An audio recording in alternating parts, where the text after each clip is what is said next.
Love so strong that the hard times praised us. From base life roots to the freeway nights, we turn small rooms into launch pad flights. Yeah, this the vibe that raised us, made us, saved us. Love so strong that the hard times praised us. From base life roots to the freeway nights, we turn small rooms into launch pad flights. We begun surfing waves too low, made our own rules everywhere we go. Held tight to the truth that our parents declared.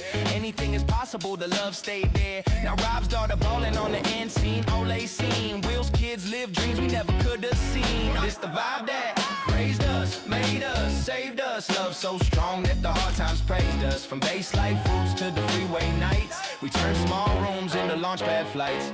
Really cool. You know what would be? Is that okay that she's chewing so Yeah, loud? she do whatever she wants. She's all right. She's so cool. She is really cool. That's not too loud. That's perfect. You're all right. She's perfect. I think she is perfect. I know she's perfect. So tell me, you were talking about Armani Wells. Yes. So you were talking about the lease and getting the lease. And you, from December 11th. December 11th to December 19th. That's 8 days. I know. And in 8 days, you signed you got the keys. Got the keys on the 11th. Yes. Store was open, fully furnished with everything painted, carpeted, the racks, and magnificent clothes on December 19th, and we opened at 10 a.m. At 10 a.m.? Yes. Why 10 a.m.? It seemed like a good time to start. Do you wake up early? Are you an early riser? You know, I'm an anything person. So, like when I was filming, I would wake up at 3, and I'm like a morning person, or I'm a nighttime person. It depends on the situation. Did you do like drama in high school? Oh, what a great question! I was a drama groupie in high school. A groupie? Like you that's liked what they drama called us, guys? like jock. Okay. You're a jock, or you're a druggie, or you're a brainiac, or if like you a said a nerd. drama groupie, I would think that you were a groupie of the people in drama. That's what you would think. But That's what I thought. At Beverly Hills High School, a drama groupie meant you're always in drama.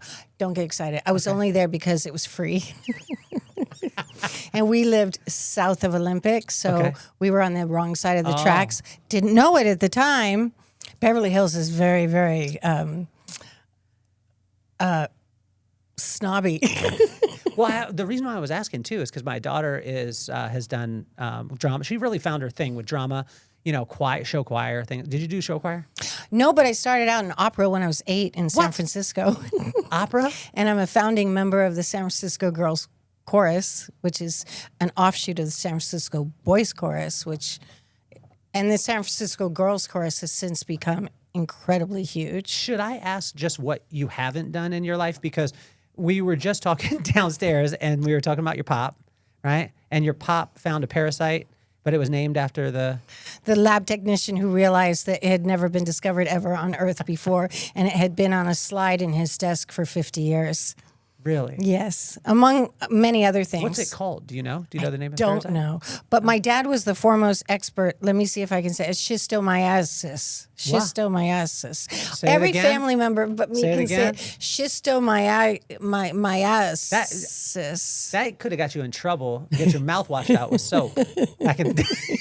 My daddy could say words that and I don't want to be all non-humble and braggy about it, but no, you could brag about your dad. He knew every bird in the sky, every plant on the ground by name and description and how it was. Like something would fly by and you'd maybe see a spot and he'd say, "Did you hear that? And see the red belly and da da da da da." He knew everything. He taught me about, I didn't even know that's what he was trying to teach me, but like the birds and the bees. He taught me pistons and stuff about flowers.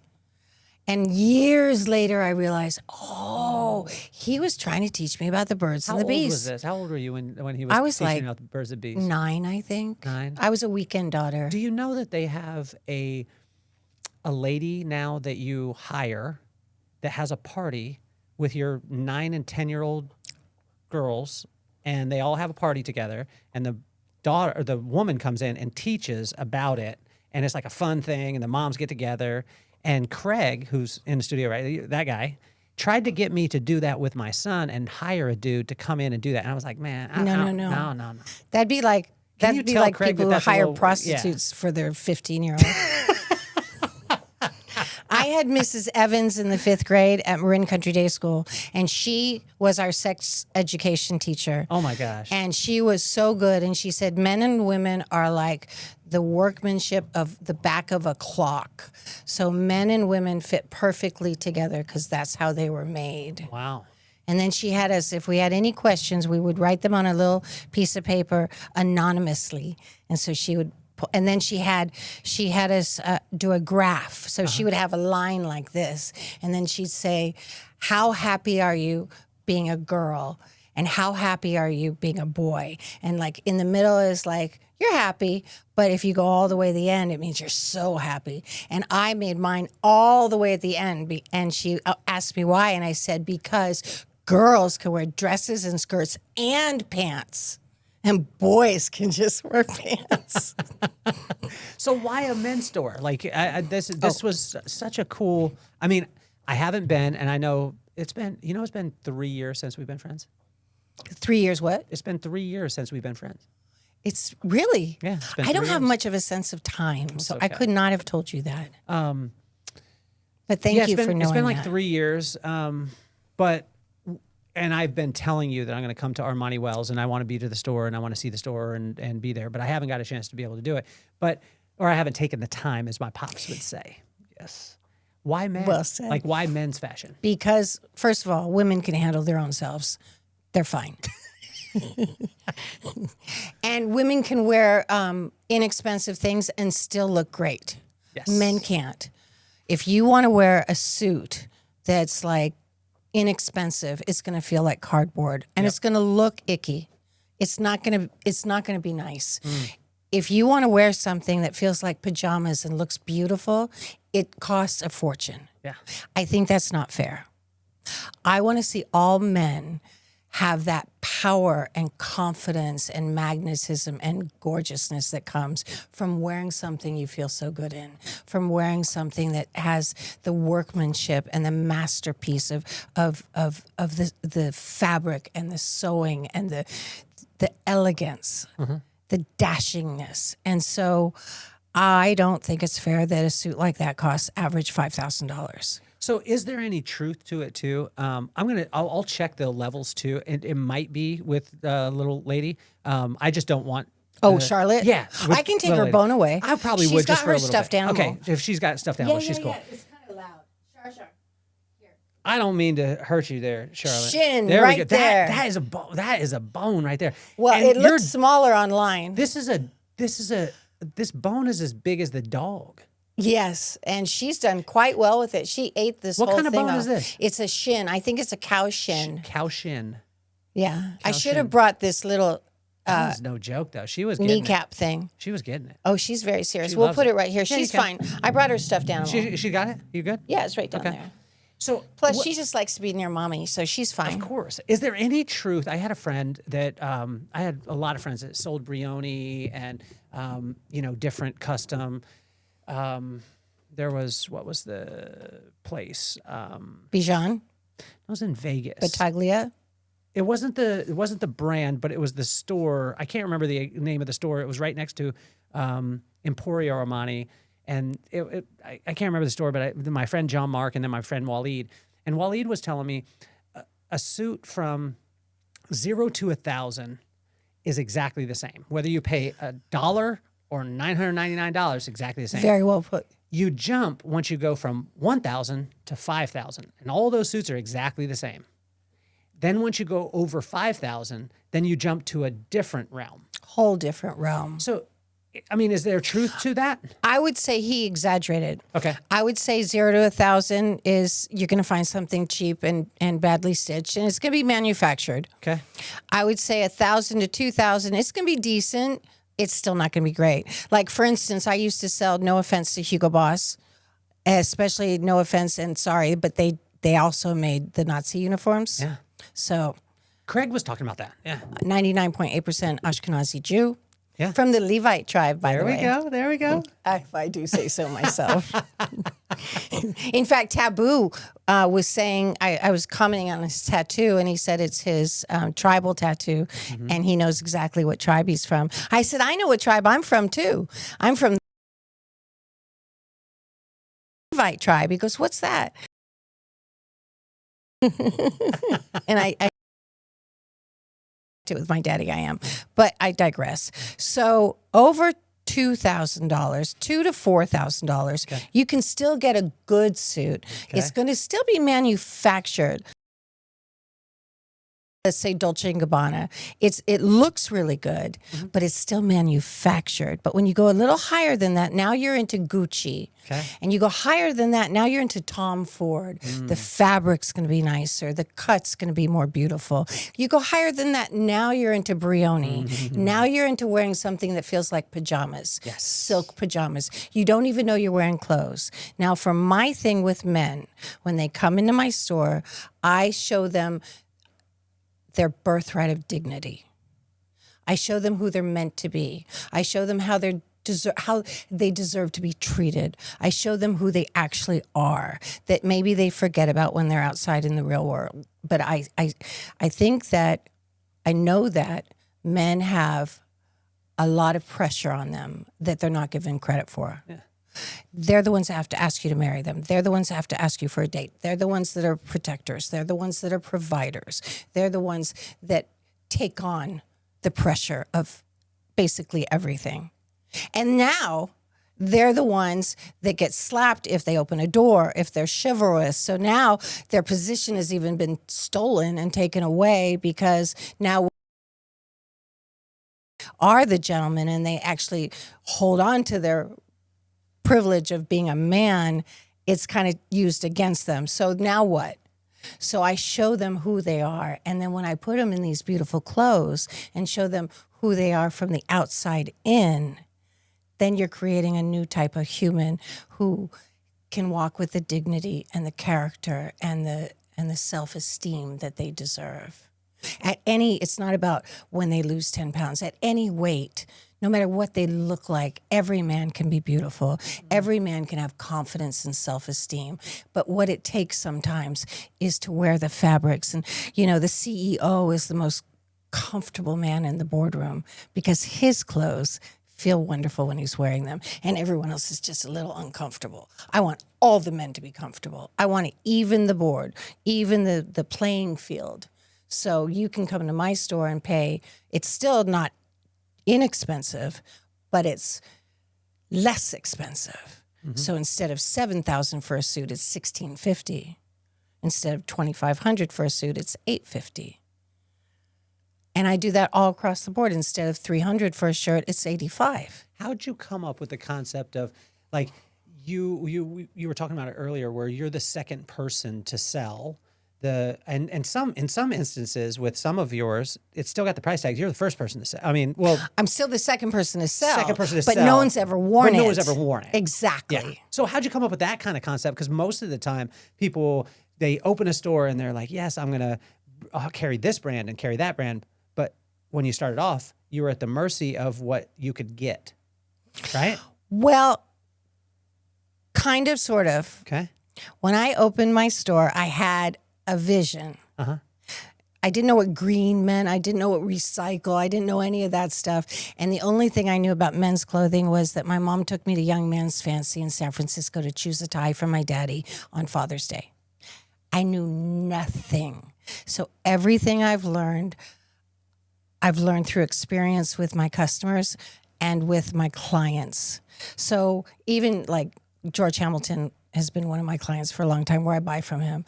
He's taught me, and I think my store was 23 years old when he was telling me that when you have an angle right here for the upper pocket, that means it's an Italian suit. And I was like, oh.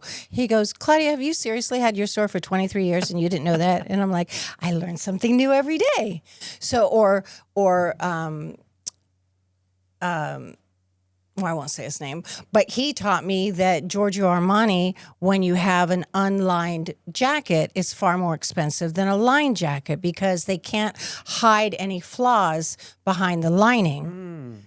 there's no lining to hide flaws. It has to be perfect seams, perfect stitching. So they're going to charge more for that jacket. So everything I've learned. And then my original business partner, Monsieur, for the first 6 months, I learned what I just learned. 6 months. Yeah, I bought him out because we had different values and different ideas. How'd the values? Well, Monsieur, I love that man. He's still one of my very best friends in the whole wide world. And he's the Armani in the Armani Wells. Yes. Well, Monsieur, when the day would be over, he'd go, my darling. And he'd open the cash register and he'd say, here's your half. And I'd be like, Monsieur, what about taxes? What about the bank account? What about the bills? My darling, you don't worry about that. We just take it, we write things up. And I'm like, no, Monsieur, it doesn't work like that. Or he would want to just stuff clothes. And I'd say, Monsieur, I want everything dry cleaned. I want everything perfect. My darling, you hang it up and the wrinkles just go away. She's like, no, Monsieur. Everything gets dry cleaned and everything has to be perfect. I wanted, my vision is an Italian beautiful boutique and people walk in and they don't even know it's resale, which is what it is. And so I would go like this, and do it exactly my way. And it got him upset. And he's French Moroccan. So... So he was always at his women's store around the corner, and I speak fluent French. So I basically just had him be good cop, bad cop. So I'd call him and speak in French, Monsieur, and I'd say something like, "This guy wants to pay this for this. Can I do that?" And then I'd tell him, "Tell me no." And so finally, after about 6 months, I said, Monsieur, you know what? I'm just bothering you. You don't like this, and I'm doing everything. Why don't I just buy you out? Because Daddy gave me $5,000 and he didn't put any money in. He just put know-how and the cash register and his brilliance. And so we made a deal that I would pay him $350 a week until it was caught up. And then I love him so much. So you just valued it at like $5,000. Yes. Okay, so you were able to do that. I never kept track. So I just paid him $350 a week for a very long time. I don't know, maybe a few years. So let's do the math. So $350 a week. Let's call it $400 a week, and we do 50 weeks in a year. That's 52 weeks. 50. Well, I always say that you take 2 weeks off, but just as it's it makes easier math, right? So that's what $300 or $400. That's 20,000. That's 20,000 a year. Oh, yeah. Oh, I guess I paid him about 60 grand. Oh, that's a hell of a return, Monsieur. I want to talk call to him. Well, I love that. If you man. did it for 3 years, that's 60 grand. Okay, and that's 12 times. I mean, that's like selling a tech company. Well, I also walked into a store and I could have anything I wanted for free. There we go. Okay. But then again, I opened a women and men's store when I got an inheritance when my daddy's cousin died and I got $100,000. And I was tired of it. I've never seen a store make so little money in my life, but I think that everyone was making a lot of money. I just didn't see it because I was always at my store. And so I gave that store to Monsieur. Okay. The whole thing. So you gave him that one, and 60 grand. He was going to pay me later. Hey, people are going to reach out and want to do business with you, Claudia. So when you guys did the lease, this was interesting. You said that the lease, when you guys went to do it, your credit wasn't where you wanted it to be. Let's just tell the truth. I told the landlord, my credit is bad because I was an actress and everyone took my money. How'd they take your money? For real? Yeah. I called my business manager when I turned 18 and I said, how much did I make? He said, $500,000, $750,000. So when did you start acting? When I was, I did my first job when I was 11. I was on Family with Quinn Cummins. Remember that show? Chrissy McNichol. Oh, yeah. James Broderick. I was still in San Francisco and I played Quinn Cummins' friend. And then they flew me back to do the job again. And that was my hook to convince my mother to move to LA so I could be a proper actress. So I convinced her in between 8th and 9th grade because we were going to change schools anyway. What's the difference? How did you convince her? Because my daughter convinced me today. She called me. This is so funny. I don't have my phone on me, but I'll let you listen to it afterwards. And you know how it transcribes the first couple sentences? Well, I see it and it says, Dad, I just got off school and I wanted to call you just to tell you I love you. And that's what I read. And I was like, this is the greatest voicemail of all time. So I listened to it with a friend because I was like, this has got to be so great. I'm the best dad. And it says, Daddy, I get off school. I just want to call you and tell you that I love you. And she pauses, and then she says, and if you love me, then you'll go get me a California burrito from Taco Serrano and have it waiting in the fridge when I get home from work because I'm going to be hungry, and that would be scrumdiddlyumptious. I hope that you know that I love you, That Daddy. kind of messes And I was it like, up. wait a second. I thought I was the That greatest. is such a girl thing to do. So how did you convince Mom, 8th and 9th grade, to move from San Francisco to LA? That's a pretty major. I started when I was 2. Okay. I told her I was going to be a movie star and I was going to be an actress. And my only problem was I didn't know how I was going to be small enough to be in the TV set. I was crying because I was really upset. I was seriously upset. And she explained that people weren't teeny tiny on the TV set. It's just the TV set was small. So then she wouldn't let me. And then there was a TV show where if you invent something, you could be on. So I invented something when I was like 6. I think they actually invented it. It was a really good invention, and I showed it to her. You want to know what it was? What was it? Okay, I used to take the bus all the time, Muni. So, and I went to private schools where we had tons of homework. So you have a suitcase, but then when you're on the bus, you open one leg that's at the bottom of the suitcase and then another leg that's at the bottom of the suitcase. And then the suitcase becomes a table. And then you do the other leg and the other leg. And then the suitcase opens. So it's like this with your homework. And now you have a table on the bus where you can do your homework. Did you have a prototype made on that? Or you were walking it through? I was walking it And through. you were drawing it? I didn't even draw. I explained it. Just explained it. And then she said, honey, that show's on reruns. You can't do it. So that was out. Then I started doing opera when I was 8 because my sister was in Werther. She was the singer in the family. Actually, so is my half sister. What's Werther? Werther is a beautiful opera, and all the schools in San Francisco went to the San Francisco Grand Opera House, and all the girls auditioned, and Suki Patton got the role, and my sister was the understudy. But they let my sister, and Suki Patton's dad was my pediatrician, our pediatrician. And then my sister was the understudy, but they'd let her perform a few performances. So I was at all the dress rehearsals and, falling asleep in the box seats at the San Francisco Opera House. And I saw her on stage, and I'm like, wait a minute, I'm the one who wants to be a movie star. And I said to the people who work there, I want to do what she's doing. And I was very pushy. I was 8. So come spring season, they had an opera called L'Amico Fritz, and they said, you can be in this opera. So I was a little girl in that opera, where my mom made best friends with Leona Mitchell. And Leona still misses her to this day. And then once I was in that opera, I ended up being in like all the operas. So I was in 10 operas between the age of 8 and 12. Okay. And Placido Domingo became like my best friend. His son wanted to marry me because Placido wanted me to meet his son, and I liked Alvaro. Don't tell.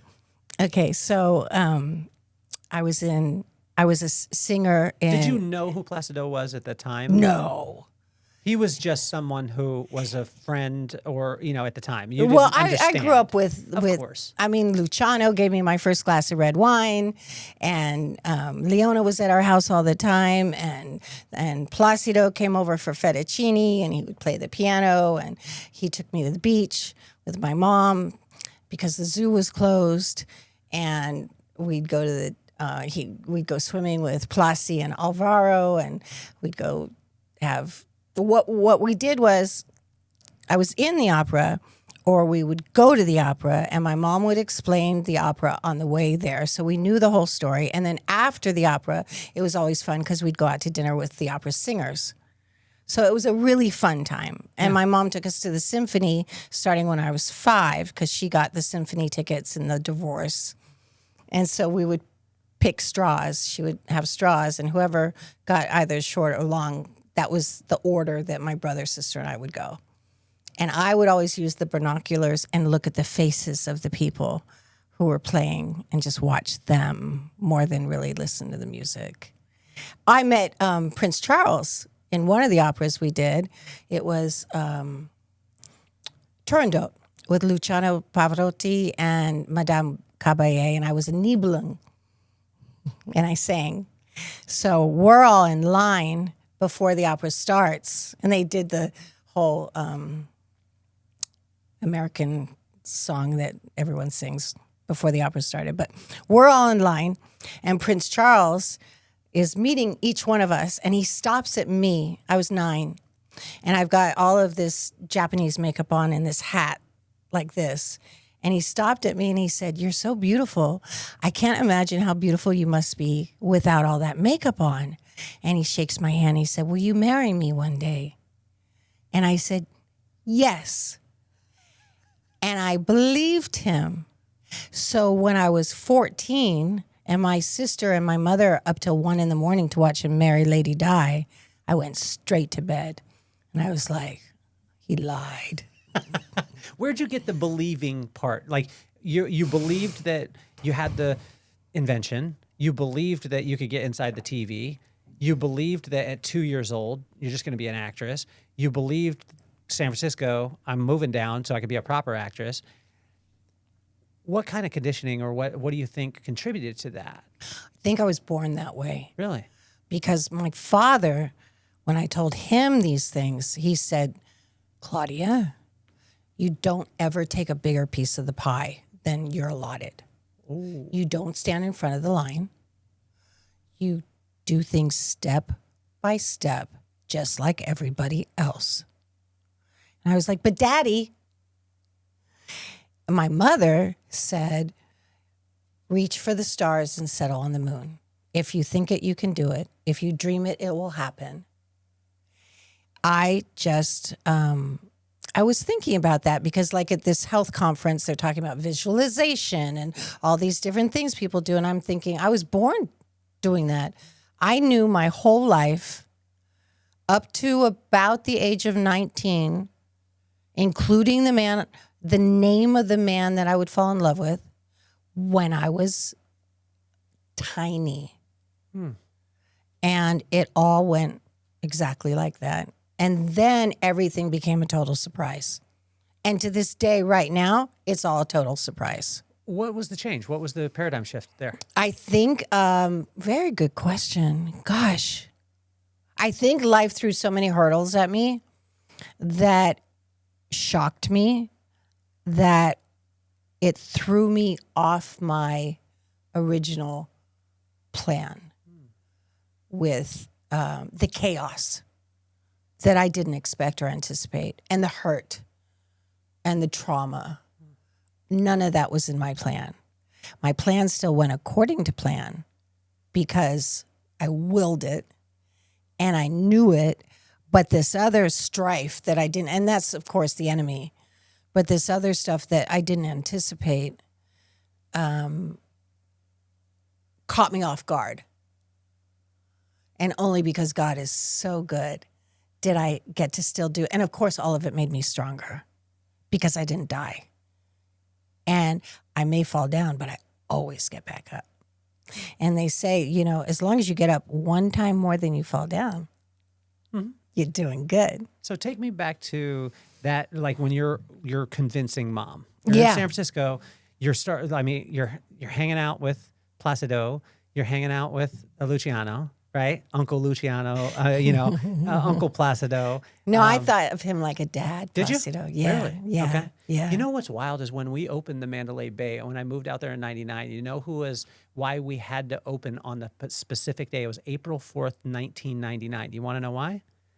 Because Luciano was performing at the Mandalay Bay. Was he? Yeah. With his white handkerchief? Mm-hmm. So we had to have our business open that day. But take me back to that place. You're getting involved with the opera. Now you're doing all the you're performing all those things, and then you start convincing mom. Okay, so is mom a single mom at the time? She was always a single mom. She was a single mom. I Okay. think that How her old and were you when mom and dad? I was under 1.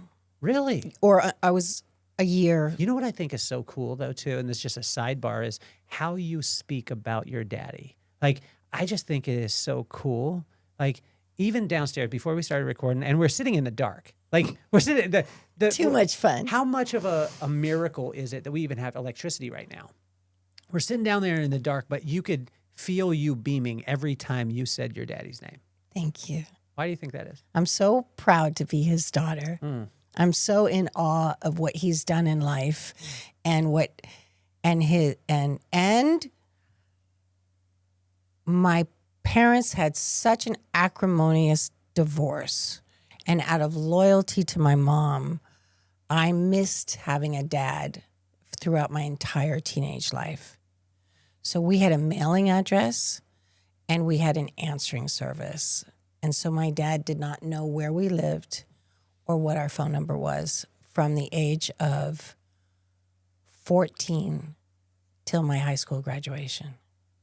I saw him twice, at his daddy's funeral and once when I was 15. Do you think that Claudia, do you think that there's a correlation between you wanting to make sure that every man has the dignity and the fact that you went through that with your dad and not having him not feel, or you maybe not feeling that he had the dignity? I never thought of that. I never thought of that.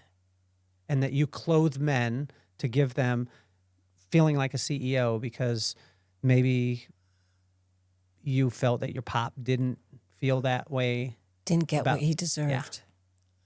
I literally never thought of that. Never occurred to me. But I feel he missed my entire career. He only knew I was on TV when they turned on the TV and saw me. Or I was always in the TV guide because I did a ton of episodics, and they used to put my picture in the TV guide like a lot. So when they would open the TV guide. Do you have any of the TV guides still? I have some. My mom saved a lot. Because I loved when they were the little tiny TV guide. I got a lot. But you know what was sad for us is we only had 3 channels, so we didn't have all the channels. I know. We would have to move the little rabbit wire ears. Wire hanger. I was the rabbit ears. And my sister and brother left home when they were 12 to move in with my dad and his wife. Oh wow! Which broke my mom's heart. And that's so now you're only child. I was 8 when my brother left, when he was 12, and I was 10 when my sister left when she was 12. So I chose to love my mom for the 3 of us as much because she was so heartbroken. That's a lot of weight. I didn't know it. It was my decision. Yeah. And that's why also I decided to stay loyal to her no matter what. Yeah. And when I saw how heartbroken she was losing them, whatever she needed for loyalty, I was willing to do, including not see my dad because that's what she needed. It's very twisted when you look at family loyalty. Well, and also, I mean, this is jumping forward, but also, if I'm not mistaken, that's the reason why number 2 doesn't happen. You chose that. Right. You chose that. Yeah. Like, and we're going to get back to that. Take me back to eighth grade or 9th grade when you convinced single mom. Back up a little bit though, because I also was doing a lot of modeling. So I was JCPenney. I was the model in the catalogs that were sent home or in the pink section. And I did commercials because I was with Brebner Agency. And first commercial I did won a Clio, which is like the Oscar for commercials. Yeah. And the very first one? Yeah. Which was also my very first audition for a Volvo commercial. Did you have the shots like that were kind of frosted on the outside and you had the like boa and stuff like that? Did you have those shots? No, but I did do test shots. Rick Baird was the photographer, and it was like dreamy. I had the most amazing time. They put makeup and hair, and I was wearing like lingerie and holding a doll. They made me look just like Brooke Shields in Pretty Baby. Because at the time, I was getting confused for her. People, when I moved to LA especially, but all I could hear was, she looks just like Brooke Shields. She looks just like Brooke Shields. I didn't know who Brooke Shields was. But if you look at these pictures, I still have some. You got to send me some of them. I will. It's like shocking. I've got a bone to pick with Brooke Shields, though. Why? Because when I was a kid, and this was obviously not like a lithograph or anything like that, I wrote into the magazine and it said that you could get an autograph of Brooke Shields. And I know it was her that wrote it and sent it directly to me. It was her personally doing it. I knew this. And then she never corresponded with me for the rest of my life. Oh. And I saw it and I was like, this is the greatest ever. This is so cool. And then when she dated Michael Jackson, which Michael Jackson was my favorite, in my podcast, like in the other part of the studio, you'll see I still have a Michael Jackson doll, the original that's sitting up on the shelf. And I really thought Brooke Shields and I were friends because she sent me her autograph. Now, Wow. I've never checked the validity of it to see if it was printed or not, but I still believe. I was at, and someone just texted me the picture that was taken, but she was doing a book signing on Wilshire in this store, and I saw her and her mother, and I was outside. I think it was at the Beverly Wilshire, and I was outside with my Keyshawn, Katie, and all of a sudden, all of these photographers, Claudia Wells, and they started taking pictures of me. One of them literally just popped up and was texted to me 2 days ago. Really? And I saw Brooke Shields' mother going, "Who's that girl out there? Who's that girl?" See, we both got the bones to pick with her. Yeah. So, okay, so you're modeling. So I was modeling. I you was get doing the all Clio. this. So yeah, Right out the gate? Yeah. Right out the gate. Yeah. I mean, okay. So, well, I sang in French in the commercial because I speak fluent French because I was sent to a French school when I was 4. So I think that helped. So this was the Volvo commercial. Yeah. Okay. Yeah. And so I just convinced her. My name is Heinemann. That's my daddy's name. Okay. And we changed it to Wells. We had like a week to decide on my last name before the credits were being done for family when I was in the 7th grade. So we're driving down the street and we're like naming street signs and we were naming my friends' last names and family last names. And we're driving by Wells Fargo Bank. No way. And my mother, I didn't tell this ever, but now that my daddy's in heaven, because he's a very humble man, even though he's from that generation where you don't show what you have and you don't talk about yourself. But now that he's, I guess we're the eldest people now, so I can say anything. Yeah. So we were driving by Wells Fargo Bank, and my mother goes, "Claudia Wells," and I'm like, okay. I didn't know she was going to change her last name also. She did. Yeah. So did you guys know that was that normal in Hollywood at that time to change the name? Because it seems pretty normal now. Am I she correct? had a lot of problems with my daddy's wife, who I will say was a very difficult woman and mean. Really? Really mean. And anyone will tell you the same, which is, I ended up being friends with her. And I could see a squishy side of her way deep inside the mean. Mm-hmm. If you really dig and you keep putting love out, lots of it, you'll find the squishy inside. Yeah. And I found it. And she ended up learning how to say, "I love you." And I ended up having, I think, a better friendship with her than anybody because I just kept looking for the pretty. But I think my mom wanted to escape. Okay. And I think that is one of the reasons that I was so able to convince her. And I also think she really believed in me. She really believed in my belief. And so Leona Mitchell, who became her best friend, How did she become her best friend?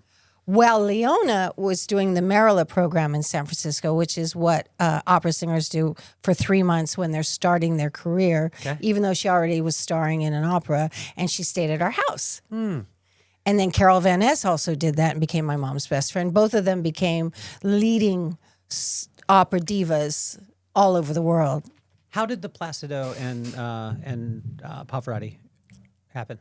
Well, I was in a lot of operas with Placido, and we just became great friends. And then he'd come over for fettuccine, and did he change his name? No, No. and Did Luciano? No, No. No, but I would go into Placido's dressing room, like in between. I just roamed the opera house. It was just my territory, and I just go in. I didn't even knock or anything. It's me, and you feel his shoulders in like at intermission, and there's this heat of electricity that just is thick. And he used to say, "There's no such thing as nervousness or fear." Before you go on stage, what it is it's excitement and butterflies.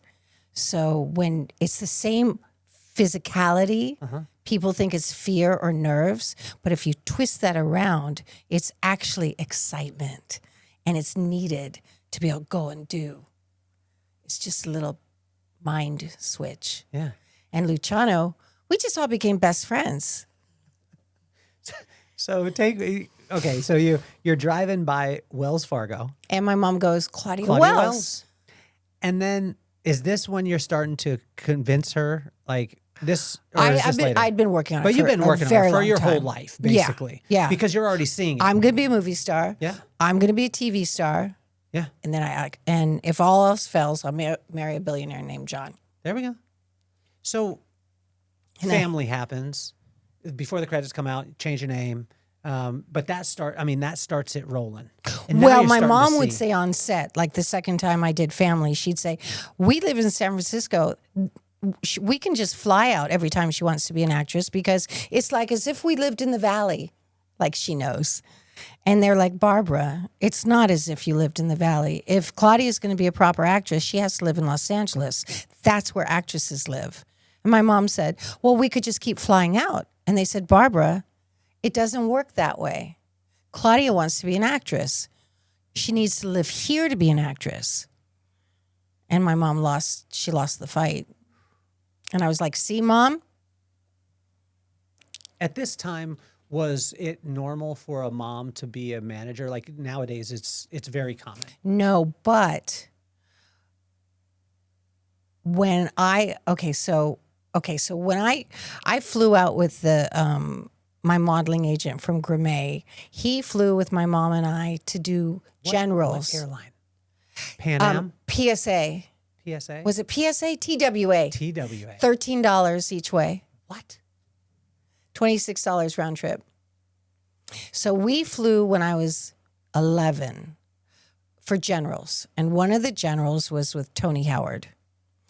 And we just, I just would go in and talk. And then, of course, I sent thank you notes to everybody. And in my thank you note to her, I said, I'm sorry, I was nervous when we were talking because I felt nervous. She didn't notice. And she's the one who called and said, I want Claudia to fly out here and audition for Family because she was the casting director. So my mom and I flew and went to her office, and there was all these perfect little girls with their moms, like 25 of them. And they gave me sides. I didn't know what that word means, but there's like 3 pages. And I had a photographic memory, so I just looked at it and okay, that's fine. And I'd taken ACT in school, but I just took it because it was fun. And the bagels next door at David's Delicatessen with the warm butter were really good. So it was just fun. And I did the audition for her. And she goes, you weren't nervous when you met with me. It was fine. I don't know why you wrote me that letter saying that. And I was like, I don't know. So then I did the audition and she came out and she said to my mom, I need you two to go in the other room. And we're like, okay. So we go in the other room. She goes, sit down. And she said, Claudia got the part, but I still have all those girls to audition. So wait here and I'll come talk to you after. So that was my first television show audition. Yeah. And so she read 25 other little perfect girls who thought they had a shot at the part. And I was already cast. And then they called me to go back. So now my mom also realizes, well, maybe Claudia is right about all this. So she had stuff to go on. Yeah. And so Leona's then boyfriend, future husband, had an apartment in Westwood. Said we could stay there for a couple weeks while we're looking, for a place to live. So I graduated 8th grade, June 5th. June 15th, we moved to LA and stayed at his apartment. We used to have lunch at the Polo Lounge because it was $28. And my mom said, it's just the same price as if we went grocery shopping.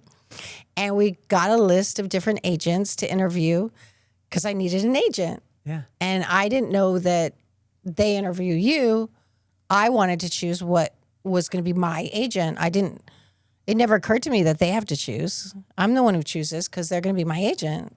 So my mom and I would go meet with these huge, powerful agencies and I would interview them. And so there was like 5 and they all wanted to represent me. They were all adult agencies. It never occurred to us to have a child agency or teenage agency. And so we decided on STE. They represented Lauren Bacall and really liked the lady. She was from New York. And so now I had an agent. Then we found an apartment in Beverly Hills so I could go to the free school, Beverly Hills High. Now we had a high school. So we have an apartment, a high school, an agent. We're set. And that's how it started. Oh, and then we went shopping for clothes because I wanted to look cute because now I'm going to high school. And What I was met. your style? I used to see the not Richie Rich, Betty and Veronica and Archie. Yeah, Archie. I wanted to be Betty or Veronica because that's what I thought high school was. So that's all I knew. I didn't Was it a different culture when you went into Beverly Hills High School? No comparison. No comparison. None. I mean, They how were so? like What was the, wild and Really? I was mature and cultured, but I was naive and astoundedly shocked at how fast the girls were and how street smart in terms of everything. I mean, boys and girls were very good friends at my school. I went to we had tiny classes and studying was huge, like 3 hours of homework a night and memorizing the prepositions in alphabetical order and memorizing 8 essays and because you don't know which one is going to be on the test. So you memorize all 8. So you're prepared. I mean, that was my upbringing in school, not what they did. So I was what was the first thing that you saw that kind of took you back a little bit or helped you realize I'm not in Kansas anymore?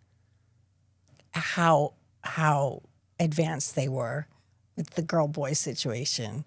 I was like, Did you see that right off the bat, like the first? the way they talked. Really? Yeah, I was just blown away. I was just like, I am not up to speed and I don't want to be. Did you start to become aware of different things? Because like when you're in San Francisco and you're around Luciano, you're around Placido, that world just starts to open up. It becomes a reality. That To was most my people, only right? reality. That was the only reality. But now you start to think like, well, this stuff is possible when you're around them. When you get to Beverly Hills High School, was there other things that you now started to become aware of? Like, oh, wow, okay, Hollywood, because you're right in the middle of it, and you're most likely going to school with people who their parents or they are involved. Now other things start to become possible. What was some of the things that you started to become aware of that way? Good question. I didn't pay attention to any of it. Really? Nope. They You were were just all focused. gazillionaires, and Okay. a lot of them were famous people's children. I didn't realize that until years later when I was like, oh, Sellers, Peter Sellers. Oh, Oppenheimer. That's the name up on that building. Or, oh, none of it occurred to me at the time. Mm-hmm. So I directly went into the drama department Okay. and auditioned for things there. So my first year in the 9th grade, there was Junior Drama Festival. And I couldn't do anything with a group because I had to always be ready for auditions. So I did individual mime because then I could rehearse in my time frame and not have to commit to anything with any other people because I always had to be prepared in case I got a call for an audition. And so I did a 5-minute mime called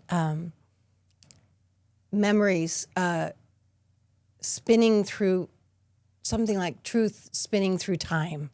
And it was this little old lady who sits on a rocking chair and opens the book. And then each page I go through being a little girl and then growing up and then getting married and then being pregnant and then having the baby and then going through life and then being old and then sitting and falling asleep and waking up, and there's the book. And I won first place out of all the schools in LA, and then performed it in front of 800 people. Because you go and you have like an all-day round of like 8 rounds with all these adults judging you. Yeah. So I won.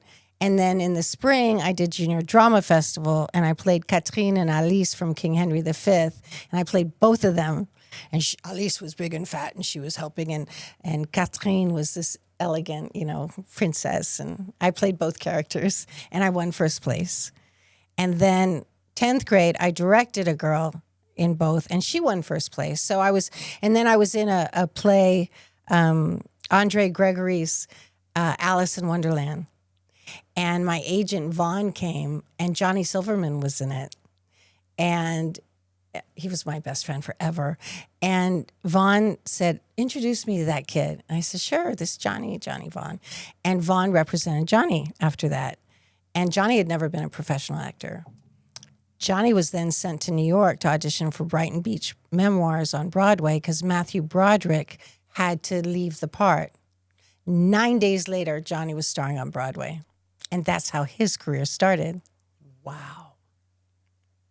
So when you're in this, you're jumping. It seems like you're jumping from mountaintop to mountaintop. Like you get the what was the commercial? What's the Volvo? Award? No, but what's the Chloe. award? The Chloe. You get Clio. The Clio. You get the Clio. Then you go to the family audition, and there's 25 girls about to audition, and they tell you, Claudia's already got the part. We just gotta hear these girls out. Yeah. Then you go to Beverly Hills High School. You get first place. Then you direct first place. And then you're performing in another one, and you're like, oh, by the way, here's my friend. And then your friend goes off and does that. Like, it's mountaintop to mountaintop. Have you experienced any valleys during this time? The valleys would have been behind closed doors at home. What were they? Oh, see, what happened was my life, my mom was a temporary secretary, and she became so obsessed with my career and my life that I became her glory and her reason for being, which puts a lot of pressure on a 14-year-old. And she became so deeply interested in everything I ate and everything I thought and everything I did. Very, very, very controlling. And it caused me to kind of go inside myself. And it was a very difficult home life. And her drinking got to be more than, it's just white wine spritzers, but if it's white wine spritzers all night, and really serious stuff, listening through after she died, I found files and files and files of what time phone calls took place, and she took notes of every phone call that I ever had, and she would keep my friends up after I fell asleep and ask, what did Claudia eat today, and what did Claudia talk about today? It was just all very unusual ways of life. Yeah. And difficult, really difficult. So with the family, the at that time, are you seeing the money? Or no, because you're still a minor at that time. When you get out to Beverly Hills and you start to do the plays and you're winning the awards, and are the commercials happening during this time simultaneously? I didn't get as many commercials as I got pilots and guest starring roles and movies of the week. What was the first one? School break specials. Rise and Shine with Art Matrano and Jane Meadows, Audrey Meadows' sister from Honeymooners. It was her sister. Okay. And it was directed by Bill Persky, who ended up doing all the Kate and Alleys. Every director I worked with was so magnificent. And so that was my first pilot. I got that in the 9th grade. Didn't get picked up. Then I did... Oh my God, I was in so many shows. I starred in Simon and Simon. That was Gerald McCraney's directorial debut. I just talked to him about a month ago. He said he still thinks about me and how wonderful I was in that show and what a pleasure it was directing me. And that was one of my favorite shows. Really? Guest starred on Fame. Anatomy of an Illness, I played Ed Asner's daughter. That was the Norman Cousins story. He healed himself of a degenerative spinal disease through laughter and vitamin C. Herbie the Love Bug with Dean Jones. He introduced me to Jesus every single day. Claudia, come here. Sit me on the grass, talk to me about the God-sized hole in my heart that would be filled with drugs or men, that would cause a break in my relationship with my mom, and we'd go like this. And he and his wife would meet my mom and I at Church on the Way every Sunday when Pastor Jack Hayford was preaching, and we'd go to lunch after, and he would explain to me that the only way to get to heaven was through the blood of Christ and to invite Jesus Christ into my life, and that would guarantee my spot in heaven, and I would be written into the book of life. And I said, well, how do I do that? Because I want to guarantee my spot.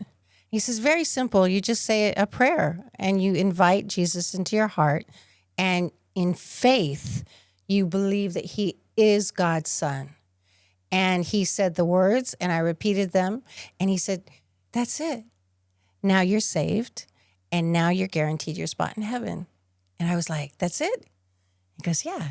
And from that moment on, even though I've had a lot happen, I never died.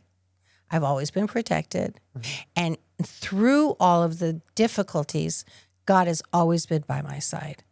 He's been there watching everything happening, and it could have been worse. I could have died. I could have this. I could have that. I didn't, because he was there protecting me. And Dean did not do that with the wife on the show. He did not do that with the two boys that played my brothers. It was only me. At that time when he says it, how old are you? 15. 15 years old. At that time, at 15 years old,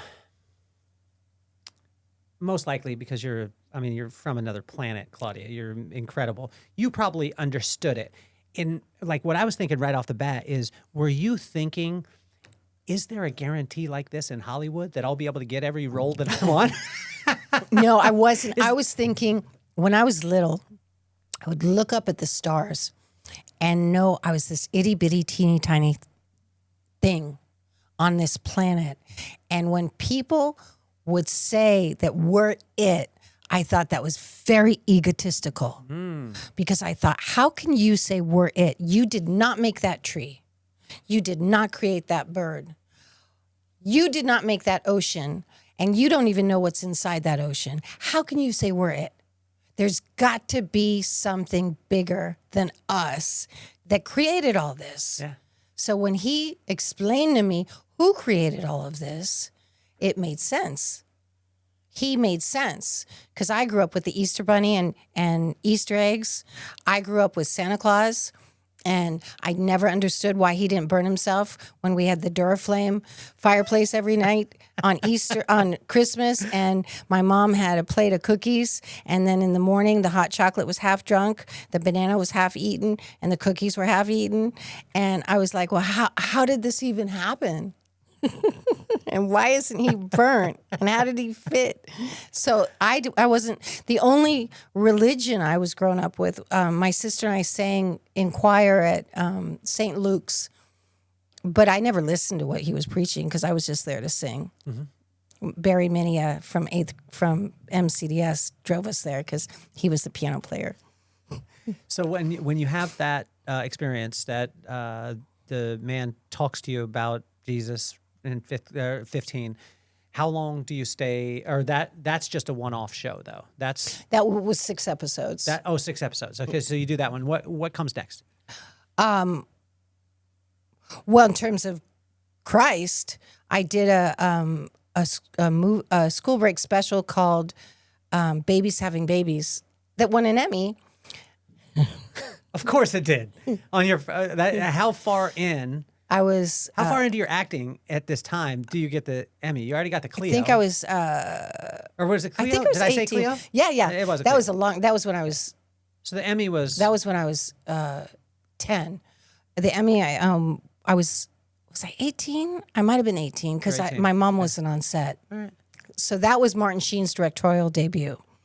And that was Akuswa Busia, who played Nettie in The Color Purple. Uh-huh. She and I became best friends. That was Jill Whalen, who was Vicky on Love Boat, Renee Estevez, who was Martin's daughter, Lori Laughlin, way before that TV show she did with John Stamos, Full House, Full House, yes. and me. And the whole show took place from 3 to 4, but let's say it's 3:15 while you're watching it. In the show, it's 3:15. And we were all pregnant, but I was lying. I was trying to get into Yale.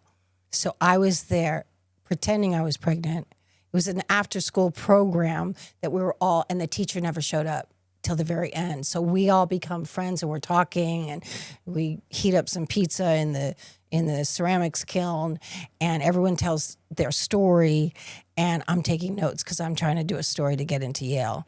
And then they find out. But in the meantime, we were rehearsing at Martin's house for a week and Akuswa and I are driving back and forth together and we become best friends. She's Christian.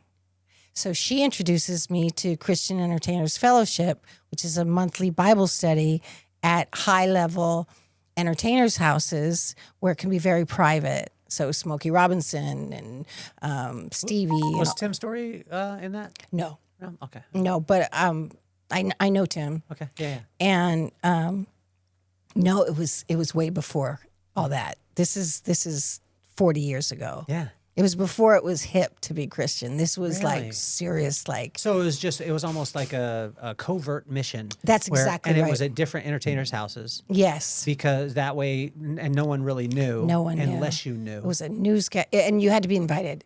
So Okay. she called Frank Wilson and said, I'd like to bring my friend Claudia. Can she come? And he said yes. Frank Wilson was the one who brought Motown from Detroit to California. Mm-hmm. He was Berry Gordy's right-hand man.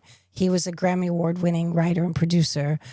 Still Waters Run Deep. He wrote for Stevie. He wrote for the Tops. He wrote for the Emotions, for the Temptations, for all of them. So was it not? I mean, it seems as if what I'm hearing, it wasn't super popular to be Christian at that time, especially in Hollywood. I didn't know. Really? I had no idea. You were just being Claudia. I didn't even know I was Jewish until later. I didn't know. So I didn't know any of it. And I was just being Claudia. just me. You're just Claudia. You're just winning awards. You're just winning everything. You're directing things. So you go through that. This is all TV, though. Am I correct? So I almost got the starring role in many movies. It got down to me and one other girl or two other girls. Gremlins, Goonies, Labyrinth. which role in Goonies? The star, the girl. Really? Adventures in You didn't- Babysitting. You didn't sprinkle some Claudia on them? I tried. Adventures in Babysitting was me, Elizabeth Shue, and Phoebe Cates. Really? Labyrinth, I pretty much had the part, and I read for Jim Henson. My audition tape is floating around. It's on Do you still have it? somewhere. I can't find it on my phone, but they sent it to me because they needed my permission to use it on the 40th anniversary Blu-ray that came out. So it's got to be somewhere. We'll find it. That'd be great because it was really sweet. What's the audition? What's the audition for Labyrinth? Yeah. We'll find it. Okay. That's yeah. And So- I read for Jim Henson after the screen test, but I was ill that day, and he was nervous that I wouldn't be strong enough to carry the film. Well, it was just that one day, but I was really ill, yeah. and so they cast Jennifer Connelly, and she and I looked so much alike at the time. So with acting, were you a method actor? Well, what and can I you would define that too? Because I was talking to my do, daughter. yeah, about it. method acting is when you become the character entirely, and when you're the character off screen as well as on screen. Jim Carrey. Jim did this. Carrey, Eric Stoltz. Like when I got the part of Jennifer, Eric Stoltz got the part of Marty. So when he would call my house to talk to me, he would say, "Can I speak to Jennifer?" And my mom would say, "Jennifer lives in San Francisco because my sister's name is Jennifer." And he'd say, "No, I mean Jennifer Parker." And my mom would be like, "1 second, please, Claudia. It's for you. It's Eric Stoltz, but he's saying he's Marty and he wants to talk to your character. And I was like, oh. And I knew Eric because we were in Stella Adler's acting class together. So I knew him from when he first became an actor in Hollywood because we took the class years before when he first moved to LA from Santa Barbara with long stringy red hair. What was the difference between the TV and the motion pictures? Huge difference. Because it seems like there's more crossover now with Netflix, with all the stuff.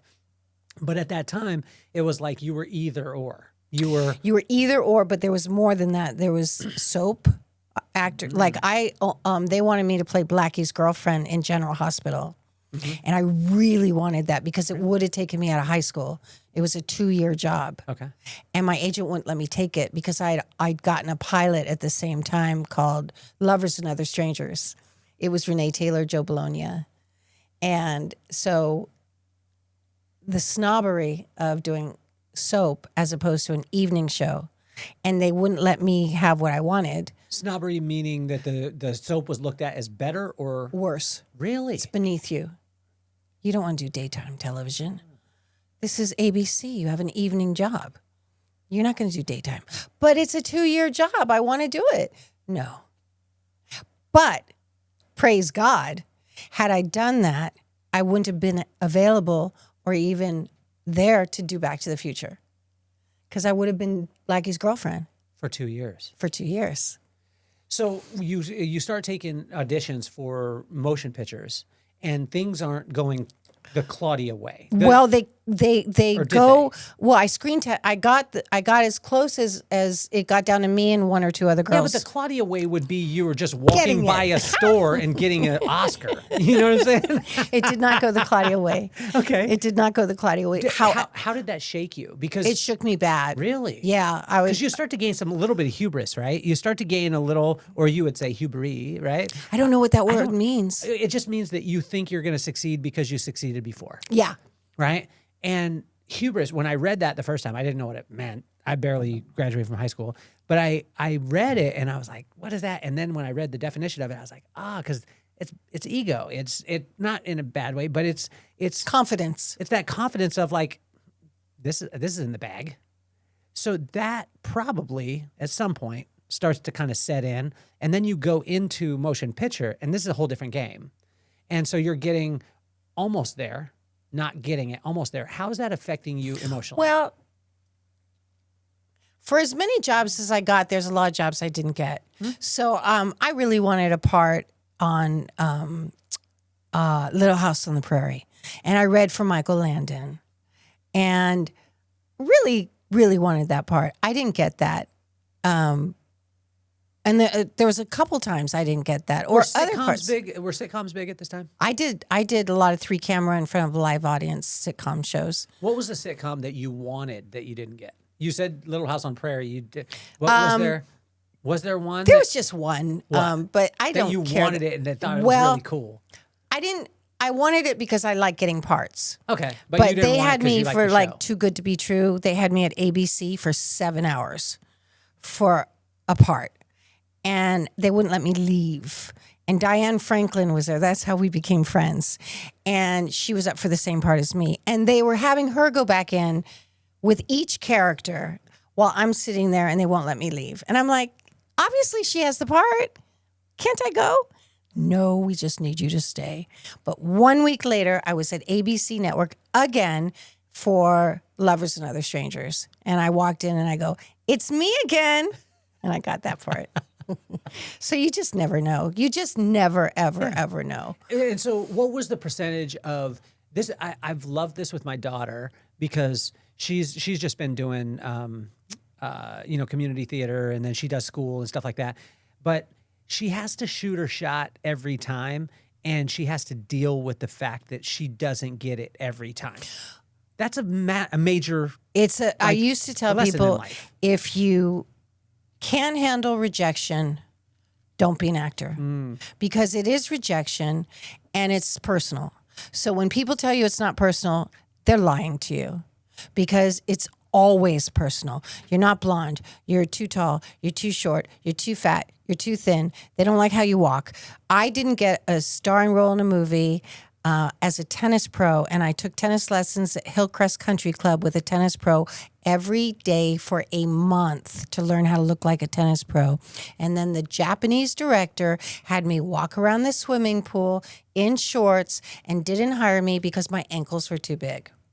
And I called Randy Oakes, who was Gregory Harrison's at the time girlfriend, and I knew I'd done a show with him or her, one of the two. My friend came from San Francisco. I think it was with him. Oh, yeah. Trapper John.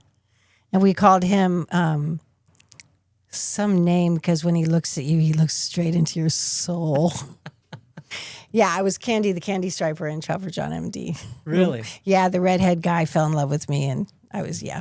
So I called Randy and said, how do I make my ankles thinner? And she said, Claudia, you don't. Forget it. That's just Hollywood. Your ankles are just fine. So there's no. I got the role in a school break special as it was about suicide, and I was the ditzy girlfriend. The character was tall, lanky, tan, blonde. I'm short, pale, and brunette. So there's no rhyme or reason for any of it. Okay. It just literally is, if God wants you to have the part, that's your part.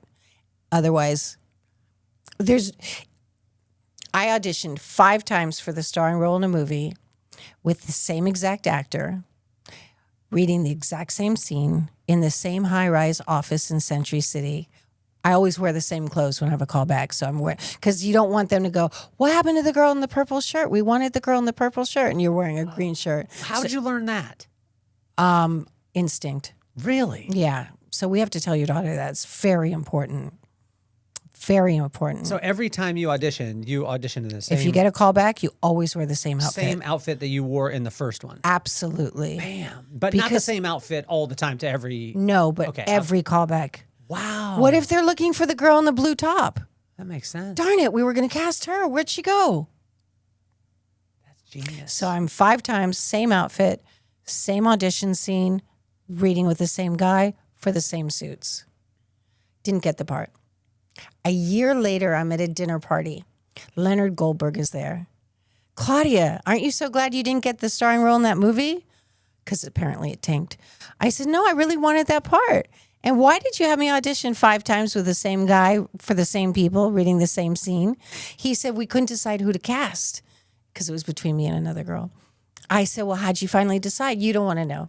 I said, I do because I like learning. I always want to know when I don't get something so I can have constructive criticism so I can learn and do better next time. He said, you don't want to know. I said, I do want to know. Tell me. He goes, we could not decide. That's why we kept bringing you back. We kept arguing about which one of you two to hire. So we finally just flipped a coin. Oh, my gosh. Just a coin. Coin toss. That's it. Starring role. Feature film. It was a big movie. But it flopped. I guess. Have you seen it? Space Camp.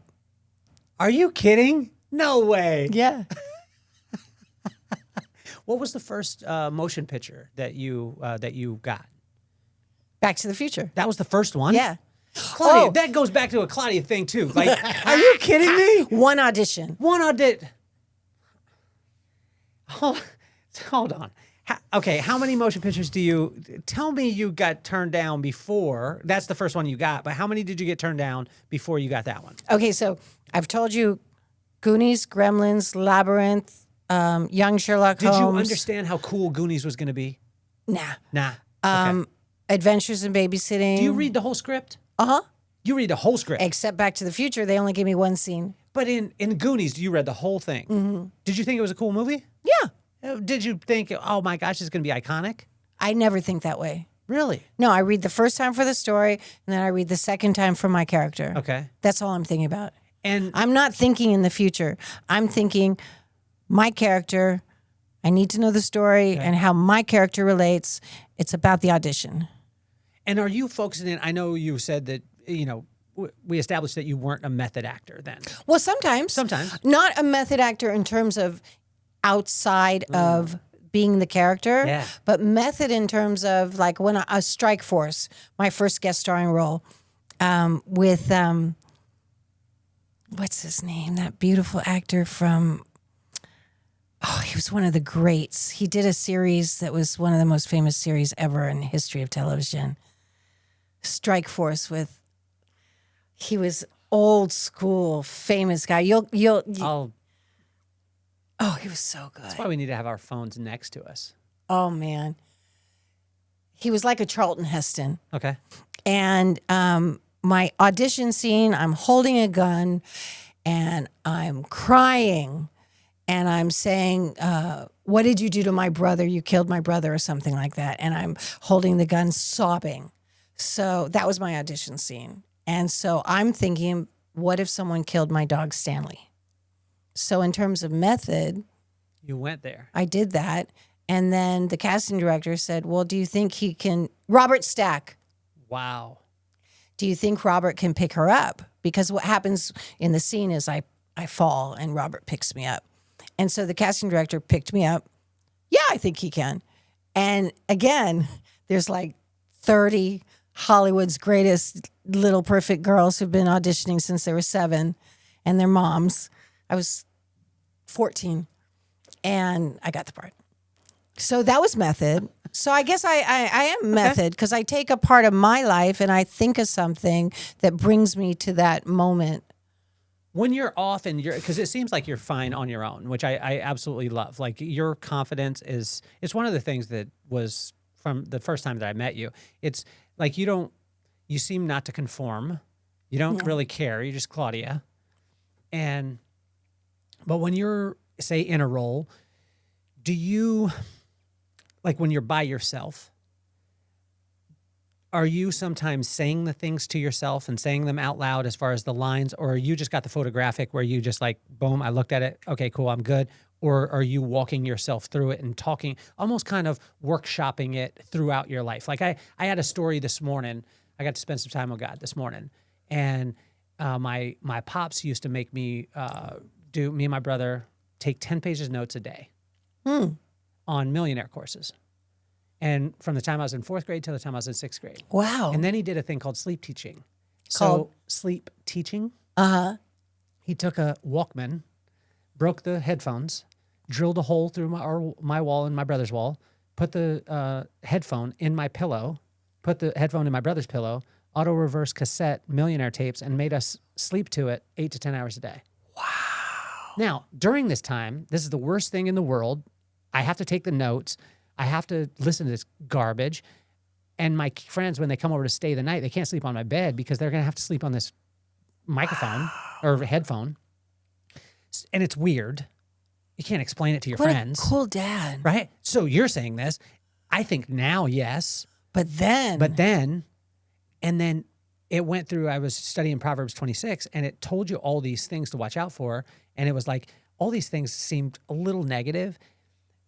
But when you got to the end, you realized when you chose to follow them was different than when you were forced to follow them. Uh-huh. Does that make sense? Very much so. So as I've gone through today, I've told the story probably 3 or 4 times to different people.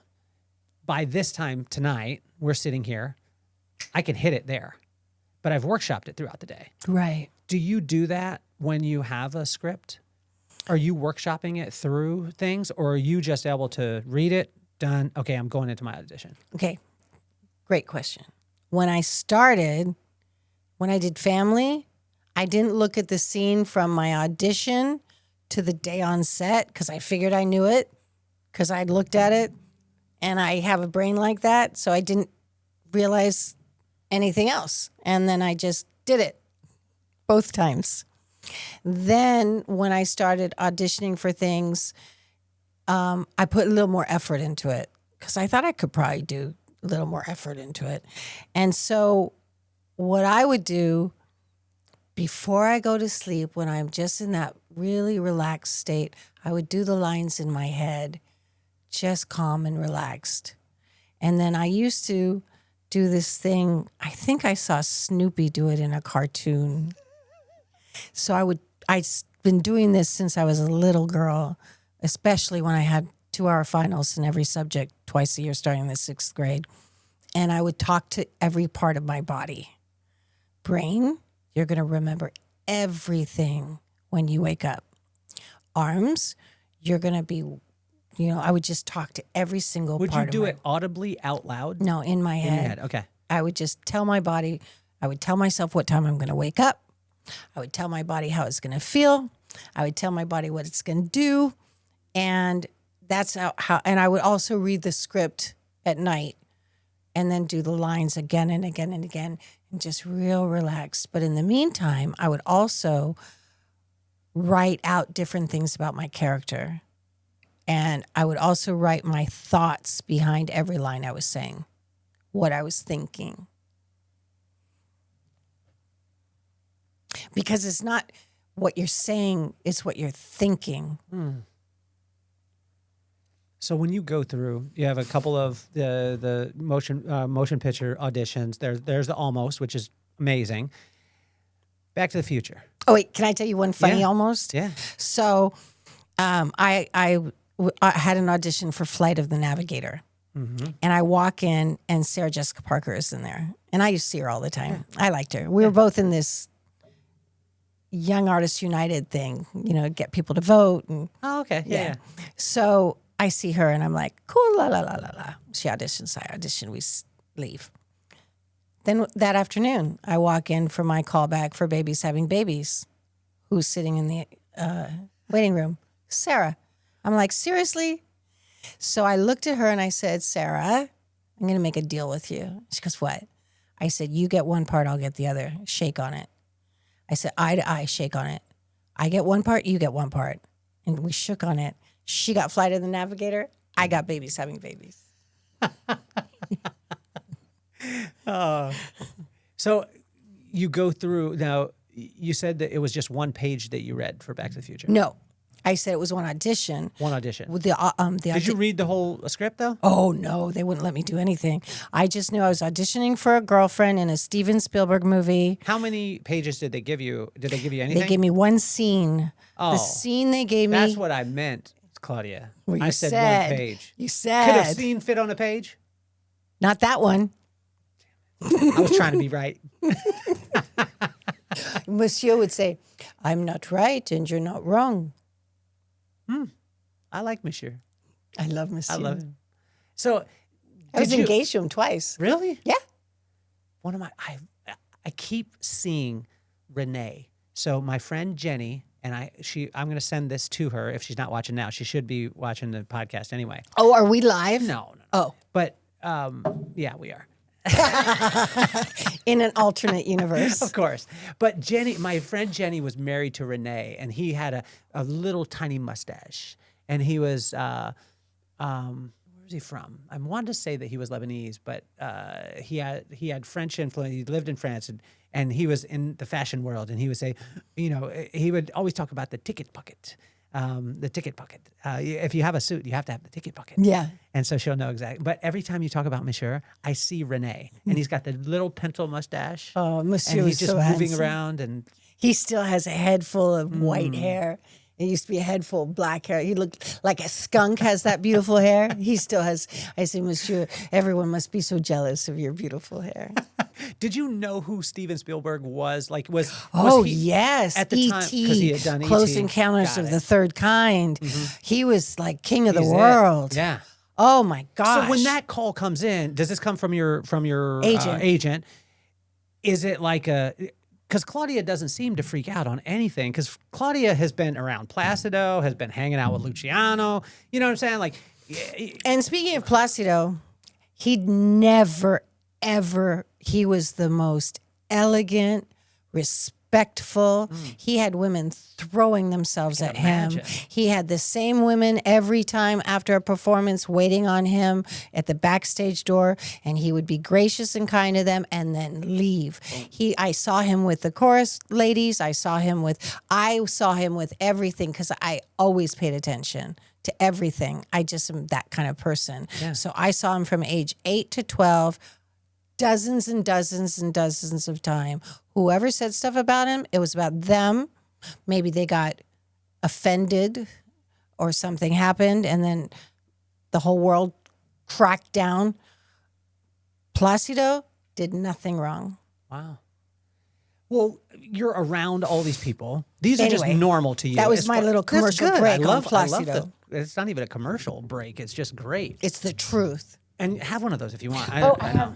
You have water, and I have water over there. complex for you too. You and do. vitamin C granules. I thought your water was better than mine. I kept seeing it in your cup, and I was like, It's what? fabulous. What is happening? My daughter actually got to go and see this. It's the greatest thing in the whole wide She world. went to my daughter wants to live in New York, so she wants to move to New York City. So I need her to talk to How old Auntie is she? Claudia. She's 17 right now. She's going to Vogue summer school, and she's going to be there for 10 days by herself this summer. Yeah. So Daddy's probably going to get him an Airbnb, and hopefully. You need to just quietly follow her wherever she goes in New York. Thank you. Thank you for that. Say that to my wife. Can you say that to Brooklyn real quick? Where's Brooklyn? She's Brooklyn, out in the. husband needs to follow your daughter quietly everywhere she goes in New York. That is no place for a 17-year-old at all, There we go. or 18-year-old, or 19-year-old, or 20-year-old, or 21-year-old at all. Auntie Claudia said it, and so we just listened to it. So I'm only bossy when I'm right. okay, so, but you're not really a respecter. My mom taught me not to be a respecter of persons, meaning that I fall in love with the actual person, not what they've done. Absolutely. That's you. Like you're just around. always been you're like that. Just like that. But when you get a call from your agent and they say it's a Steven Spielberg movie, I want it. okay. And Gremlins and Goonies and Young Sherlock Holmes were all Steven Spielberg movies. Mm-hmm. And I didn't get any of them. So it was my turn. It was your turn. And so my audition scene was the scene with Marty and his mom in the car where the mom is smoking and drinking at the dance in the 50s. That was my audition scene. So I rehearsed and rehearsed and rehearsed and rehearsed. And I was prepared. And I walked in, it was Amblin, which is this beautiful, grand office area that was Steven's office. Excuse me. I walked in the room, and it's Steven Spielberg, a cameraman, Fenton Feinberg, the casting directors, who had brought me in for so many different things that I didn't get, and including Labyrinth, I think. No, that was Jane Jenkins. Bob Zemeckis, Bob Gale, Neil Canton, the producers and director, producer, and writers, Judy Taylor, Frank Marshall, Kathleen Kennedy. I don't remember who else. It was a huge group of people. And my mother raised me well, so I shook hands eye to eye, each and every single Do you person. go strong grip or do you go medium? Do you go like I don't know, trying to shake my overpower? hand. Like I want to feel this. Okay, that's a good one. But that's not like a break my hand because there's times where someone will give it to you. Oh, it's not a competition. It's like a proper, I respect you and I'm going to look you in the eye because This if one was I a don't good look you in the eye, then there's something you're hiding. So when little boys shake my hand, I always tell them, look me in the eye because some people don't teach them that. No one teaches that. Well, they need to. They need to teach that at Disney too. My mother taught me that. You always look someone in the eye. Always. It's disrespectful Well, not it's to. an unfair advantage too. That's the wild Of thing. course. Like we were at Disney World and the lady at the front desk, when I took my son, lady at the front desk, we asked her a question and she just said no without any explanation or just trying. She was like, no, we don't have it or whatever it was. And I walked out and I grabbed my son and I said, there's two things that you can do in life that will give you an unfair advantage. One is make eye contact with somebody, right? And number two, smile. Yes. And he just looked at me and you haven't met my son, right? He got his mom's eyes. He looks just like my wife, but now he makes eye contact. He'll smile at people and he just melts people. So My mother, when we used to drive to hi, honey. When we used to drive. she's doing so good too, by the way. She always does good. She's an angel. God in heaven looks at his angels, and some of them he says, you're going to wear a dog costume. You're going to wear a cat costume. And so she's an angel in a doggy costume. But we would go to SFO, San Francisco Airport, and there was always this man when you're going into the parking area. He would stand between floors in his black suit and white gloves because he was pitch black man. And he had a great big smile on his face. And his whole job was to have you go this way, loop to the right. That was his job. Yeah. And my mother said, "Do you see that beautiful smile he has on his face?" I said, "Yes, Mom." And she'd say, "He's doing his job with the utmost of everything he has. And every time we see him, he has that beautiful big smile on his face. That's how I want you to live your life. Wow. No matter what you do it with your all. I don't care what you do, but do it with your all."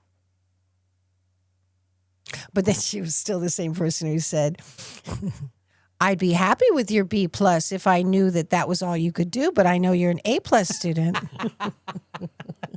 So even though you're prepared with this scene, right? With the this was in the 50s. And the guy who came in for Marty was on his 11th callback. What? I read with a guy on his 11th callback for Marty. And he didn't get it. No, but they made him the drummer in the Pinheads. Oh my God. Yeah. Yeah.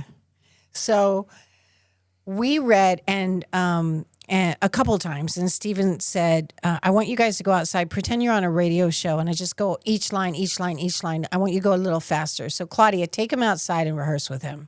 I said, "Okay." So we went outside and I rehearsed with him, and I was like, "No, Steven said for us to do it like this, so let's do it like this." So then we went back. He goes, "Come in whenever you're ready." So we came back in. We did it, and he goes, "Claudia, do you smoke?" And I was like, "If I tell you, you have to promise not to tell my mom." He goes, "I won't tell your mom." Oh, meantime, when we got there, he kicked out the cameraman. And the cameraman goes, "Really?" And he goes, "Yeah, no, I can't have a camera here without me behind it." And so he kicked out the cameraman. Now he's doing the camera work. And I forgot that the camera was rolling. So I said, "You have to promise not to tell my mom." He goes, "I promise I won't." I said, "I do smoke." And then he said, "Do you have cigarettes with you?" I go, "I do, but don't tell my mom." He goes, "I won't." He goes, "Light one. And I want you to blow the smoke in his face while you're doing the scene." So I lit us. And by the way, he had a non-smoking office way before people had those. So I can almost guarantee I'm probably the only person ever who smoked in his office, ever in the history of the world. I never used to admit that I smoked in his office because... So when you're like motion picture, when they bring you in for an audition, do they bring you in for a specific role, or did they? Oh yeah, they're bringing you in for a specific role. Yes. This is it, and we're going. Or does sometimes you audition and then they see you as a fit for a different? that happens sometimes. Okay, but not as often. I don't know. Okay. I mean, they asked Goldie if he sings, and he didn't say he does. So he was Mayer and probably could have been Marvin Berry, which he and Harry always joke about that. Really? Yeah. And Harry's like, "Well, I'm the one with the gold Grammy or gold album or something like that." Not the Grammy, the gold album. So they always joke about that. Yeah. They're great friends. So when you guys casted, it was interesting to know that Stoltz got casted, and then you guys did. How much of the movie did you do? Well, they never filmed Jennifer Parker. I did the photo session with Eric Stoltz in the back of Universal Studios. So we did pictures together. They're all over the internet. Yeah. And that was supposed to be the boyfriend girlfriend pictures. And then there's pictures of me alone in a purple little short sleeve sweater holding a little flower. Those were going to be in Marty's wallet as his girlfriend pictures. Okay. And then he filmed for about 9 weeks. 9 weeks? But what happened was the pilot I did with Ed Asner and Eileen Brennan called Off the Rack for ABC. Is that Charlotte? Yeah. She's so nice. In the meantime, okay, so I got the part. Yeah. Contract done. What's up, baby? Isn't she so pretty? She is. She smells Ziggy and Skylar too. Does We've got 2 dogs. No, she just smells a good spirit. There we go. So I got the part, and then later found out that Off the Rack got picked up by ABC for a mid-season replacement. Oh. And it was a 3-camera show in front of a live audience. And they were filming at the same time as my contract for Back to the Future for Jennifer. Is it on the same lot? No. Universal ABC. Whoa. And so Ed was like, let the kid do a Spielberg film. And ABC, which is weird because they recast my little brother. They fired the guy who was playing the good-looking guy and hired Dennis Haysbert to be the fabric cutter. And they wouldn't let me go. And they wouldn't share me. They said, no, Claudia cannot do a Spielberg movie. We're not letting her go, and we're not sharing her. So they were sticking to their guns. I guess they liked me. I never thought about that. Until I looked at the pictures, someone was texting me the pictures, and I thought they did a lot of recasting between the pilot and the actual series. But they wouldn't release me. So because of that, my agent had to go to Spielberg and say, I'm so sorry, but her original contract with Off the Rack came first. She can't be in your movie. They won't release her. So they recast my part. And then I did Off the Rack. And Eric did 9 weeks on Back to the Future. Nothing with Jennifer Parker yet. He got let go. The girl they hired was tall. They hired Michael J. Fox. I was available. She's tall. I'm short. I'm available. Got my part back.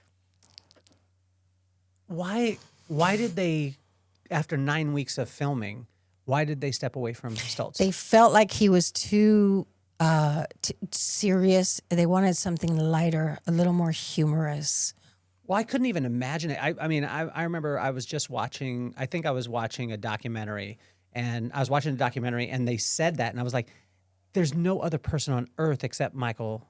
That's what they thought, yeah. In my head, like growing up, I couldn't even and it's weird because obviously that's the only movie that I saw. And when you think about, there's some Harrison Ford things too, that he was supposed to, or who was supposed to be Indiana Jones? Wasn't it Tom Selleck?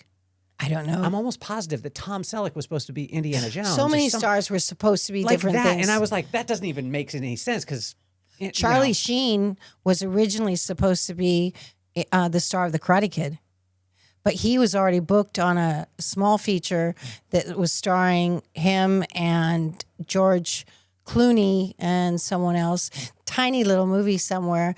And Charlie's dad said, when you give your word to something, even if it's not as important a movie, your word is your bond. Wow.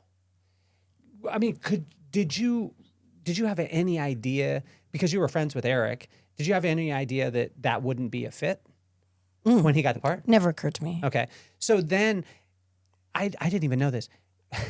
So, actress tall, Eric tall, Michael J. not Short. as tall. You fit him perfectly. They give you the call back. Yeah. Where are you at when you receive the call? I don't remember, but I do remember where I was when my mom came in the living room and said, you've been released from Back to the Future, so you're not in trouble. You can you're set now for Off the Rack. And I remember sitting on the yellow couch and feeling totally fine, no stress, absolutely comfortable. And it's like somewhere in me, I just knew everything was going to work out. Did she have the long cord on her phone? Yeah. The really, really long that would kind of wind and up. it always twists up and turns up into and- knots. Yeah, and she would walk around the. Yeah. I remember every phone we ever had. My dad's cousin had that big black phone with the cord. And the cord that was wrapped in like fabric. Hey, what's up? And when they got that one switched, the phone guy took his phone and never returned it, which is, I think he stole it. Hello, my darling. But interesting, you mentioned Harrison Ford, and you said if I talk about my daddy, I'm not bragging. I mean, it's okay to brag. Of course. Hey, any type of dad stuff, hey, go. In 1972, Time magazine called my daddy the true Indiana Jones. Really? Yeah. Do You know, have- my brother was do you have born. that? I don't. You don't? I don't. I'm So sure we could find we it. gotta find it. I'm 'Cause, sure we you can know, find he it. did a lot of he did a lot of work with the Sudanese tribemen in the Sudan between 1960 and 1962. South Sudan or I don't know. you know He was who the could only get that white for man us? they'd ever seen. You know who could get that for us? Craig. Craig. I mean, I've got so many postcards you should from see some of the stuff. World War II, and I'll bet you I have some he hasn't seen. Craig had the first NVIDIA chip in his car. Like, Craig is the most random dude. I mean, on the planet. He's the history hunter. That's what I his used to have a moniker is. 1972. What was it? Not the Buick LeSabre. 1972 Oldsmobile designed by Pucci that was purple and turquoise with white leather interior and an 8-track. Did you sell it? With I gave it to my employee because she needed a car, and then found out later she sold it. We need to find that one too. That'd be nice. That would I had my daddy's cousin's 57 Chevy Bel Air, turquoise. With white I was the second owner. turquoise with white and the white in the middle in the accent No, it was turquoise with the silver, with silver. silver, Okay. and turquoise seats. Original. You were the second owner. Mm-hmm. So take me back. You get the part. I got the part. You get the part. This is a Claudia moment because the stars align. And It was so meant to be. okay, how quickly do they bring you back on set and you guys start going? Because they Less than like 2 weeks. really. And I worked on and off for probably 3 weeks. So where we go on, And they were editing while we were filming. So we filmed. did they use anything? Could they use anything from They the 9 used. weeks? They couldn't. I Right? mean, rumor is they used one punch in the. That was it. Yeah, that's the rumor, but I don't even know if So that's when true. we go, like when we go to Universal Studios and we take the tour on the bus, was that where you were filming? Yeah, It was. Okay. All right. and Whittier High School, where Nixon went to high school, Really? and the house, which people still visit every day. Where's I the don't house remember. I don't know. Ask a fan; they all know. Okay. A fan friend. Or a fan. I do have fan friends. I've got fan friends all over the world. Of course you do. Well, course. I'm the one that my one of my fan friends in Japan invited me to a tea ceremony, and I was like, sure. And do you know that they made a Kimono? not even a kimono. I guess you could call it a kimono. They asked, how tall am I? What size shoe do I wear? How long? Measure your arms from the shoulder to your wrist. And then they wrapped me. What color do you want between this one or this one? And then when I got there, they wrapped me in it and they did the sash thing. And we did like a 3-hour tea ceremony. They taught me exactly how a tea ceremony is, why it is, what everything means. The experiences I get are just astronomical. They're just amazing. And I was mentioning it to someone and they go, because you say yes to things no one else says yes to. I was like, I guess maybe. Did you understand? Because I mean, obviously, there's notoriety with the other, with the commercials, with the TV shows, with all the stuff. But what you're filming at this time is the most iconic at that time. This is the biggest movie. I mean, was there a feeling on the set that, oh my, we're doing something so special, like that's gonna last forever? Or no, you're like, I got a job, I'm doing the job. I think all of us were just doing our best to do a good job. Because what was the show that Michael J was on? Oh, Family Ties. Family Ties. And by the way, my little brother that got recast Yeah. in Off the Rack, the second little brother that was in the series, Yeah. his sister played Michael J. Fox's little sister in Family Ties. What was her last name? Tina Yothers. Yeah, Tina Yothers. And my little brother was Bumper, her brother. Right. Wow. What are the chances? Well, again, like Family Ties, big show, Huge. huge show, but not the type of notoriety. Like What? This Nothing. is nothing. Nothing. I didn't. Well, I went straight from Back to the Future. Then I did Fast Times based on the movie Fast Times at Ridgemont High. I was Linda Barrett, the Phoebe Cates part. And Moon Unit Zappa was the reality consultant. And then she ended up playing Barbara. And they had the same, and Vincent Schiavelli was still the science teacher, and Ray Walston was still Mr. Hand. And Patrick Pond. Dempsey was Damone. And Courtney Thorne-Smith was Stacy. I mean, everyone became superstars after that. Yeah. So I wasn't really aware of Back to the Future, except it was at the Avco for 9 months in Westwood. And my mom was like, that's really unusual. That's a very long time. And then I still have the newspaper clippings about how much money it was making. How was the filming part of it? Does it create a camaraderie? A lot of times now you hear of like, there seems to be more, or maybe it was, and it just wasn't talked about as much, but it seems like co-star relationships happening a lot more nowadays. Was that happening at that time? Not that I was aware of. Okay. I never experienced any of that in any job I ever did. Because you're focused. I was always focused. So how was the feeling on the set? Is everyone like, oh my gosh, we got to make sure that Steven feels great about this? Or I never saw him except the audition. Really? And he and I talked for like 2.5 hours. So when I think about that audition, I don't think he ever even said a word to the guy on his 11th callback. And I don't think anyone else in the room said anything. And no one got to smoke. No one got to smoke. What kind of cigarettes did you smoke? I smoked, I think they were Marlboro Reds. That's hardpack. strong. Yeah. Yeah. Did you pack them down? Pat, pat, pat? Yeah. Would you always do that? Yeah. Yeah. Yeah. That's a strong. I thought you were about to say some Virginia Slims or, you know what I mean? No. But you went straight. Like that's borderline prison cigarettes right there. I started buying my mom's Benson Hedges 100 gold pack in the cartons and her half gallon of Ernest Gallo Chablis when I was 8. Because she would give you a note that said, I didn't need a note. You didn't have to have They a all note. knew. At They knew. Carvel's liquor store. And I was allowed to Shout get out to any Carvel's. candy I wanted in the 5-cent candy section. And if you get the Charleston Chew, it's the longest candy bar you can get for 5 cents. and what is a Charleston Chew? I still don't know to this day what's actually in it. I think it's know it's covered with- hardened marshmallow. Something. Something. From heaven. Yeah. But I would like it better if it was dark chocolate. Dark chocolate would make it. Are you a dark chocolate person or are you a milk chocolate? I think I'm more of a dark chocolate. Milk chocolate's a little too sweet. It's way too sweet for me. Did you graduate to dark chocolate or were you always dark chocolate? Graduated.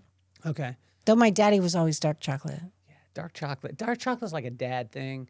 It's actually good for you. That's what I feel.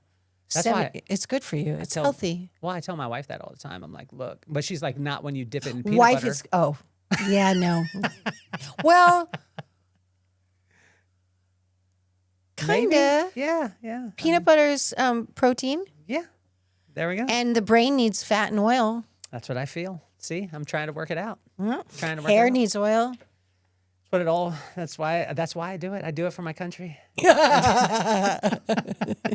So when you guys are on set, how long does it take to like a motion picture? When we think of it, we see the trailer and we're like, "Damn it, come out already!" Except, can I just say that when you've seen the trailer, even though I see a trailer and I'm like, I want to see that, they tell the whole story in the trailer, and I think it kind of ruins it. Have they always done that, or has it got I progressively? think it's gotten worse. Okay. Because I used to watch trailers and go, I want to see that. I want to see that. I want to see that. And now I see a trailer and I'm like, why do I need to see the movie now? You've showed me everything. But anyway, in Back to the Future, they edited as we filmed. What? Because it came out July 3rd, 1985, and we filmed, I could be saying, but I'm pretty sure we filmed from like April to June. All of the movie. April, May. Yeah, I think Was so. most of it on the Universal set? Yeah. Okay. So even like the milkshake stuff and like when Yeah, that was all on the back lot. on the back lot. They edited it like as it was being shot. because they had to make up for lost time. Wow. And because July 3rd, 1985 is when it was. Yeah, 2 days before I turned 19. Wow. July 5th. Gifts don't offend me. I So- say that all the time. No one listens. When you, when did you realize that people were taking your money? When I was 18 and I called my business manager and I asked, So this is before Back to the Future. no, Because you turned 19 when the movie comes out. yeah, I didn't ask for money yet. You didn't. You're right. You asked for it afterwards. After. Did you know? You're like- right. okay, at that time. Well, and then there's when I was 18 and I was at my business manager's office. If we're going to be real, I guess we can be because no one's really alive anymore. Yeah. My daddy had gotten had a trust fund from his mother Okay. and had been taking care of it from birth. And my mother had me call Merrill Lynch after I turned 18 and had it transferred to my bank account. And I did what she told me to do, not knowing really the significance of any of that. And my business manager should have said something. And it was gone in a matter of months. And my father, when he found out that there's zero in my Merrill Lynch account, that's how he found out. Substantial? Yeah. Comma? Double Yeah. comma? Not a double comma, but definitely a comma, Strong comma. a very strong comma. Very strong comma. And my daddy said, Claudia, that was your nest egg. And I've been carefully taking care of it. We're talking blue chip, Pac Bell, my grandmother's stocks. My grandmother's grandfather, his zoology club founded the San Diego Zoo. It was her stocks. So And how long till it was Blue zeroed chip. out? How long till it was zeroed? months. And he said, I've been nurturing this. I mean, she had nine grandchildren, so, or 27, something crazy, and we all got it. And he said, I've been nurturing this, and I wanted to teach you what it all means and how to take care of it. This is your nest egg, and that was all taken away. I wanted to give it to you like with a bow on top. I got blamed for everything, and I didn't know what I was doing. And I finally got forgiven by him. Not his wife, but I got forgiven by him. And so there was that. And then, But that wasn't, the alarms aren't going off for you at that time. Like, no, being like, no. okay. And then, so it was a couple of years before I asked for my money. And then Kuswa, who was still my best friend, How do they, like, when they go through and you get the job, right. like any job, so you get family or you get Back to the Future or whatever it is, do they then negotiate with you as an actress? With the agent. With the agent. The agent talks to my mom. So you're not in this conversation. I'm kind of listening, but I'm not a part of the conversation. Because you're saying, like, I want to act. I used to think you had to pay people to be an actress. I was shocked that you get paid. I thought you paid them Okay, so for the opportunity because it's so much fun. Of I was course. like, I get paid? Are you sure? how much fun was it on the set? I of loved every Back to the moment. Future? Oh, on Back to the Future? That was not quite as much fun as my other jobs because the you guys, pressure. the pressure is, I mean, you guys And it's a filmed in- very slow process. And I feel like I need to be doing something to be productive. so you were hurry up and wait. Yes, but way hurry up and wait.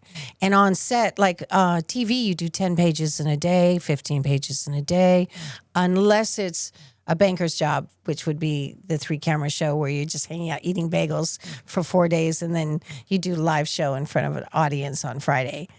And Ed used to always say, they call that banker's hours because you show up at 10, you're done at 3. And you're basically eating bagels and having fun with each other, rehearsing all week. And then one night is tough, but it's not tough. You're just doing a play. Yeah. But Back to the Future is your first motion picture role. Yeah, so I had no idea how slow that is. So slow. Like you do a third of a page in a whole day. Half a page maybe in a day. Wow. How many pages are there? So was it how many minutes was it? 71 or 72 minutes? Somewhere around there. So it's 72 pages then, because each page is a minute. Is that how it goes? I don't know. Wow. That's what I've heard, at least, as far as with a script.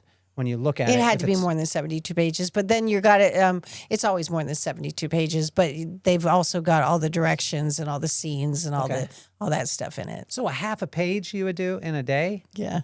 So this is Hours of sitting around.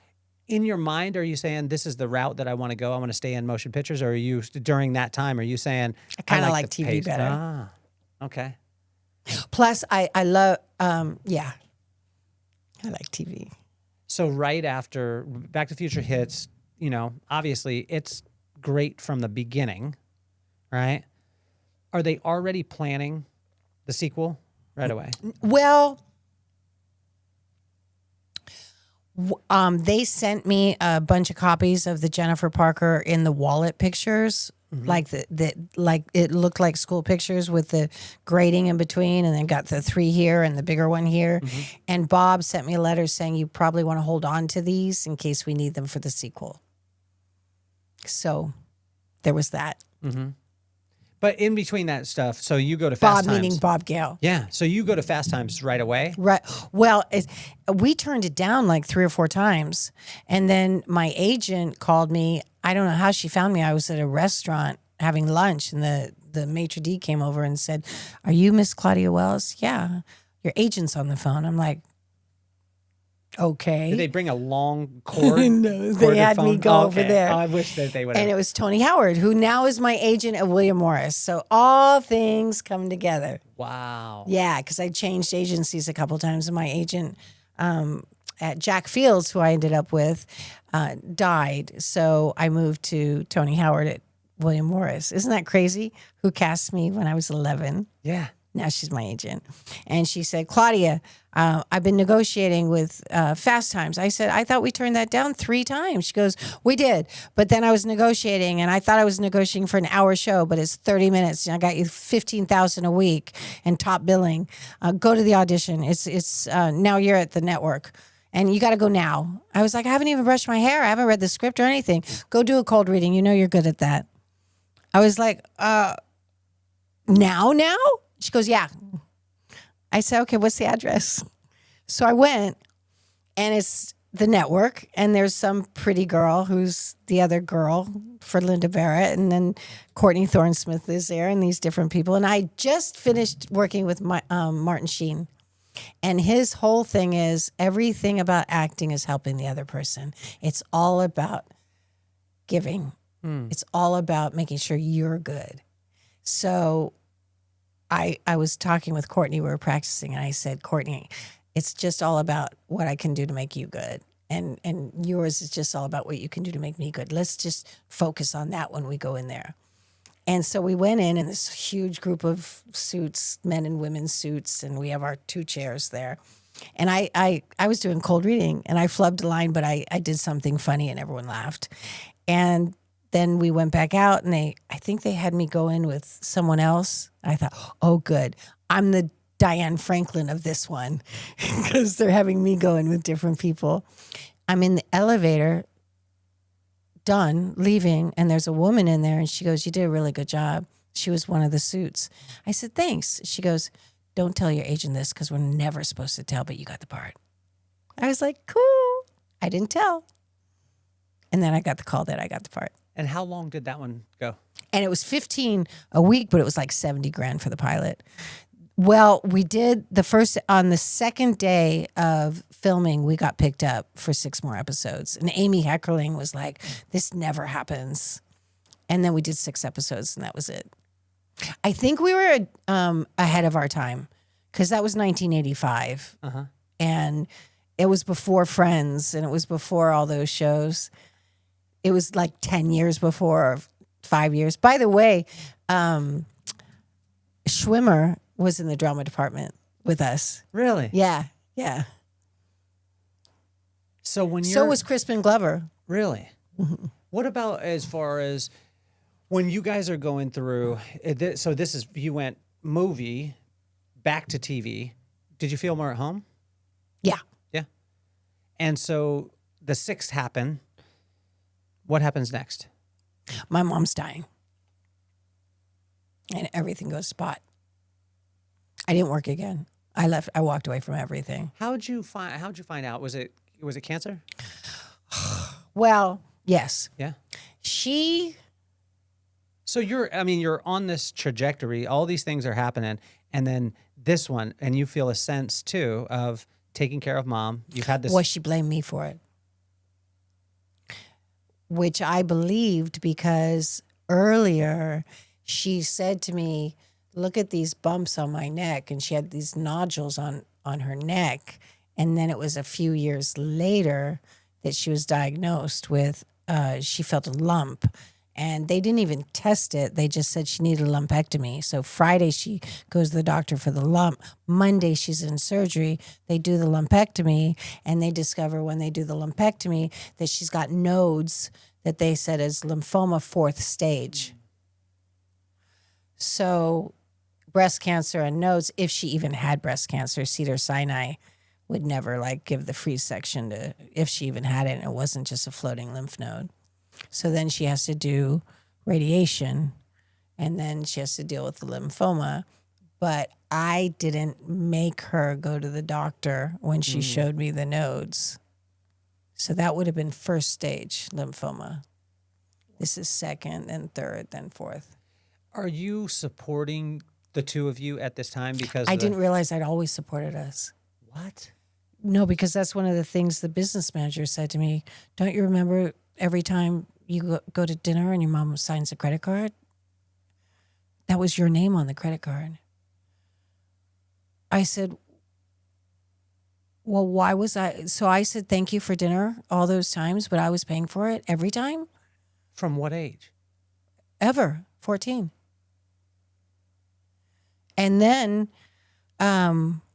when I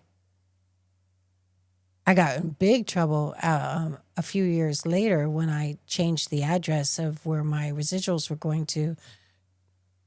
She was enraged, and then she took all my unemployment, and then a chiropractor friend signed something for her, and she took all my disability. She was struggling. Mm-hmm. And my daddy did say to me when I did a commercial in San Francisco, he said, Claudia, I'm very concerned. Let me handle all the money you make so I can take care of it and put it away for you. I'm very concerned your mother's going to use it to support you both. Mm-hmm. And I told her that, and she was irate. Well, of course your father would say that, but he was right. Yeah. So when you're going through it, when do you ask? So you go right into TV, the 6 episodes right after Back to the Future. They tell you, hold on to that picture. That's kind of an opening of hold on to the picture. When you said the picture of Jennifer Parker, you might as well keep this. So that kind of opens the door. There's possible sequel coming. You get the 6. Then you find out mom. No, they also told me, by the way, in the sequel, you're going to have a much bigger part. It's going to be you and Marty going through the future together. Mm-hmm. So they were very clear. Okay. So then you take the other one, but you know this one's going to come, right? This other part is going to come. Mom gets sick. You make the decision. When do you go to the business manager and ask, years later? It was a few years later. Really? Yeah, it was when things were so. How'd you pay for mom's treatment and things like that? She did a little bit of creative dates on insurance, so insurance covered it. A lot of creativity. Okay. Making up your own rules. I like that. Oh, she I was talking, Leona, her best friend, was so sad when we were on the phone once. She goes, your mother died so young. I said, well, she wasn't so young. Well, she was only 50, And I was like, no, she wasn't. She was 62. What? I said, oh, you didn't know she lied on her driver's license. So, I mean, there's worse things in life than lying about your age. So mom gets sick, and then the sequel comes around. How long till the sequel comes around? Because this was interesting, and I didn't even know this, that you turned it down to take care of your mama. Take me to that place, because at this time, like, you're on top of the world. Like, I didn't know it. you didn't know it? I had no idea. Everyone else in the world knew it. I didn't know We it. all knew it. I didn't know Craig was here. Like, Craig was like, should I tell her that, I had a crush on her when I was a kid? I was like, every person on the planet had a crush on Claudia Wells during that time. Seriously. Like, I had no idea. really? No. Did you know that was such a, because it smashed at the box office. I didn't correlate it with myself. I correlated it with the movies doing so great, but I didn't correlate it with me as a human being person. How was the red carpet? Was the red carpet as big of a deal as it is now, as far as like that, when you guys? Yeah, it was when you guys did the fun, movie? and I was used to having people ask for my autograph anyway. Okay. Like in high school, I'd go to lunch with a friend, and people would ask me for my autograph because I was on TV all the time. So that kind of thing was kind of okay. Like I knew about it. It was not like my friends were like, "That was weird." I was like, "Oh, it's okay. I was just on TV last week." Did it premiere at Mann's Chinese Theater? No, it premiered at the Avco in Westwood. Oh, really? How was that celebration that night? Take me there. Scary, fun, scary, scary, scary. I was so terrified. Why? Because I was going to be on a big screen, and if I was bad, it was going to be on 5 times a day all the time. It wasn't a TV show that would be gone in an hour. Was the whole cast there? Yeah. Michael was in Europe, Okay. I think, with my husband, the prince. Lady Di, the other woman. The other woman. So, but the rest of the cast is there. Yeah. You guys are. Leah and was there with Dennis Quaid. Did you get to enjoy it? I was there with my friend Patrick Laberto and my mom, and I was squeezing their hands really tight. And Patrick was like, "Claudia, you're squeezing a little too hard." Was there a cool after party? Yes. It was really fun. They had dancing. I was too shy to dance, so I was just sitting there. But what was super fun was the bloopers. It was hysterical. Oh, the bloopers from the movie. Yeah, they did a reel of bloopers, and it was Really? just absolutely hysterical. And it was nice to see. I love Dean Cundy, the cinematographer. He's one of the sweetest men in the planet. And Bob Gale is just one of the greatest men you'll ever want to know. He'll tell you the truth, even if it hurts, and you just respect him for it and appreciate him for it. So there's certain people that just are like huge in my heart. They're 2 of my favorites. We were just talking about the other day. Did you see the movie Babylon? Mm-mm. You should never. Although it has Brad Pitt in it, Margot Robbie. I mean, actor after actor after actor. And if you watch the first, like I would say, watch the first 45 minutes of it. It's amazing. It was about the history of Hollywood, like silent films and all these things. And then it just took a turn. You ever watch a movie that just takes it? And it went off the rails. Some people argued that Babylon was like a depiction of Hollywood, which it went dark. Like, I mean, I just wanted to leave the theater. Wow. Right? And from the person who's not in Hollywood, if they see that, they're like, oh, that's what Hollywood is like. As far as culturally, that there's this almost kind of underworld, and there's, the people, there's certain people who get roles because they are just in this, this part. Is there any? There's no truth to that as far as I experienced. You get roles because the director and producer want to work with you because they like who you are as a human, because they think you're going to be good enough to do the role and carry the role, and you have charisma and you have a way about you that will read on screen, and a likability, and that you are the character.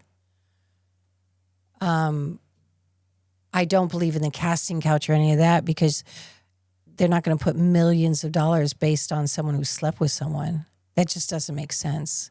Yeah. I think that's a scam, and it's unfortunate for the people who do believe that. It's ridiculous. Yeah. And I think it's tragic what happened to Jane Mansfield and Marilyn Monroe and these brilliant, incredible actresses that fell trapped into that at that time of Hollywood. But I don't think that happens. I never, ever experienced any of that. I worked, I auditioned, I went, even every time I went to the network, the director would say to me, just go in with joie de vivre. You wouldn't get this far if we didn't know that you could both do the role well. Now it's just a matter of who fits with who. Well, But you can both do the It's part. amazing because when you were talking about the fact that, with the Back to the Future part of it is actress tall, actor tall, actor shorter, actress shorter. Like, But see, you can't even say that because I'm short and I got the role with a tall actor. So you can't really say actor tall, actress tall. Actress short, actor tall. We got the parts together could at you the go same time. actress tall, actor short? Well, Michael, in his book, Is it just talks about that. And he said it. How And tall is he? 5'4". And at the time I was 5'3.5", 5'3 3/4". Do they shoot it different to make it? No? Not that I know of. But Michael in his book talks about that. And he says he felt like, I don't know if it's how he feels now or in hindsight, but he thinks that was sort of reverse, shortism or tallism or something, that he thought that was wrong to fire someone for her height. But personally, I mean, and she and I were major competitors. really? Oh my gosh, there's so many parts that got down to the two of us. And I would get one and she would get one and I would get one and she would get one. And at one point her mother was my acting teacher and she we were in the same group of friends and it was acrimonious. We were friendly competitors. So the fact that she got the part when I couldn't do it was absolutely no surprise. And we looked nothing alike. But for some reason, it was like Sarah Jessica Parker and me or Melora and me, or it was always like the similar people getting down to the last two people for different roles. What were you going through emotionally when you make the decision? Because you made the decision, I'm going to take care of Mom and I'm going to step away from this stuff. I wasn't in any position emotionally to do acting at all. The only thing I could deal with was the drama and trauma at home, period. Really? Because, excuse me on this, but with acting, you're taking on a role of a person who's a fictitious person. For me, acting was freedom and acting was being a full person because I was a fictitious person in real life when I left my home and had to pretend everything was good. Damn.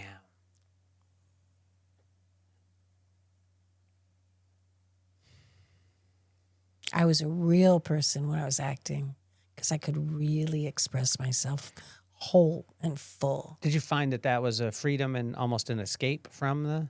Okay. So at that time, why wouldn't you continue on to escape? Because there's this reality that's couldn't. tough. It was too much to deal with what I was already dealing How with. old are you at this time? 18. 18. When she was diagnosed. Holy shit. 19. 19, because it was was right 19. after the... Yeah. I was 19. 19. So at 19... No, I think she was diagnosed. Well, Back to the Future came out 3rd. 5th, you turned 19. Oh, that's right. So I was Yeah. 19. I'm glad I'm here. I'm so glad you I'm know my glad I'm life. here, Thank you. Claudia. I am so glad I'm here. You've explained a couple of things to me tonight that have been very deep. So you're at the top of the top. Spielberg, you go into Fast Times, 6 episodes, whatever, all these things. You have all these awards, you're doing all the stuff. 19, you make this decision. The sequel is on its way, or it's coming.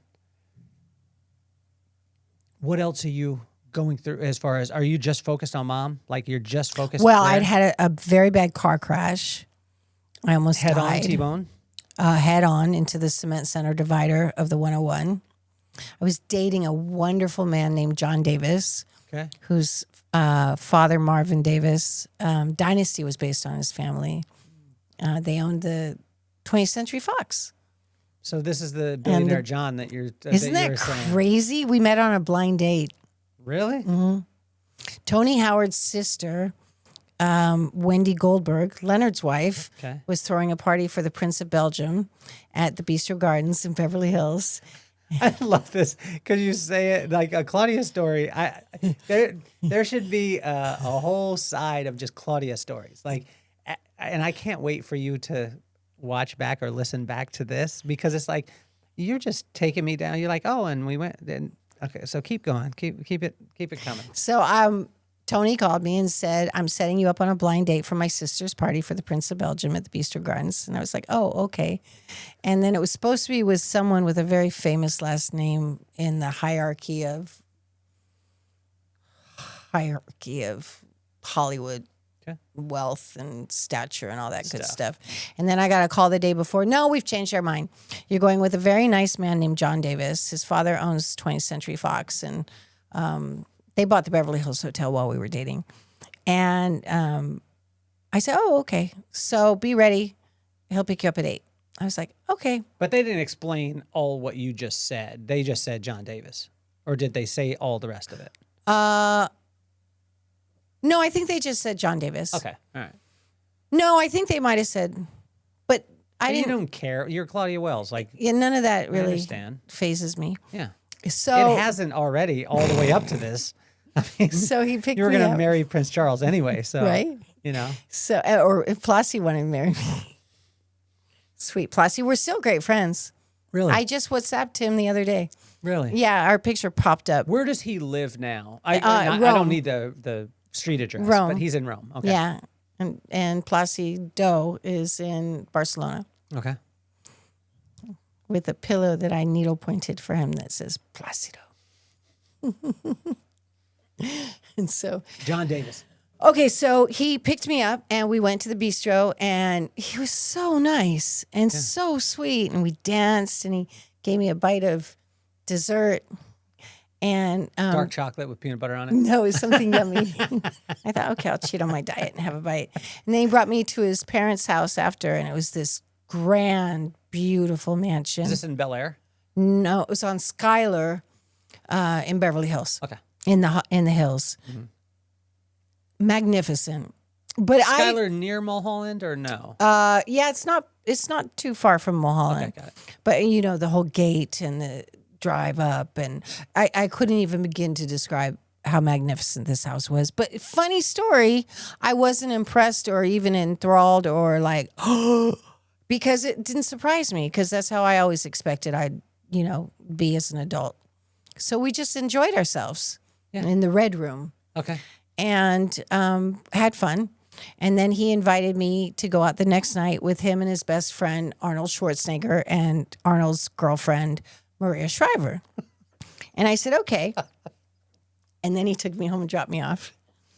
And then I'm on the phone with Andrew Glassman from high school. And do you have a driver? Does he have a driver or is he driving? No, he drove. He drove. What is he driving at the time? What is the Porsche 911. Okay, all right. Convertible? He had flat cars also. No, it wasn't a convertible. Targa? The little, you're way beyond me. The Targa, the middle of the top comes off. So it's not a convertible, but it's like Would not know. Would not know. It was nighttime. Okay. Stick shift? Was he getting it? Did he have driver gloves on? No. He didn't? No, he had a suit did he wear a on. headband? No. I was very impressed with him because he went to Harvard and he went to Bowdoin. Okay. And he was really nice with these beautiful blue eyes. So nice. So you're with Arnold and Maria? No, because I was on the phone with Andrew Glassman, whose father actually was became my client many, many years later with my store.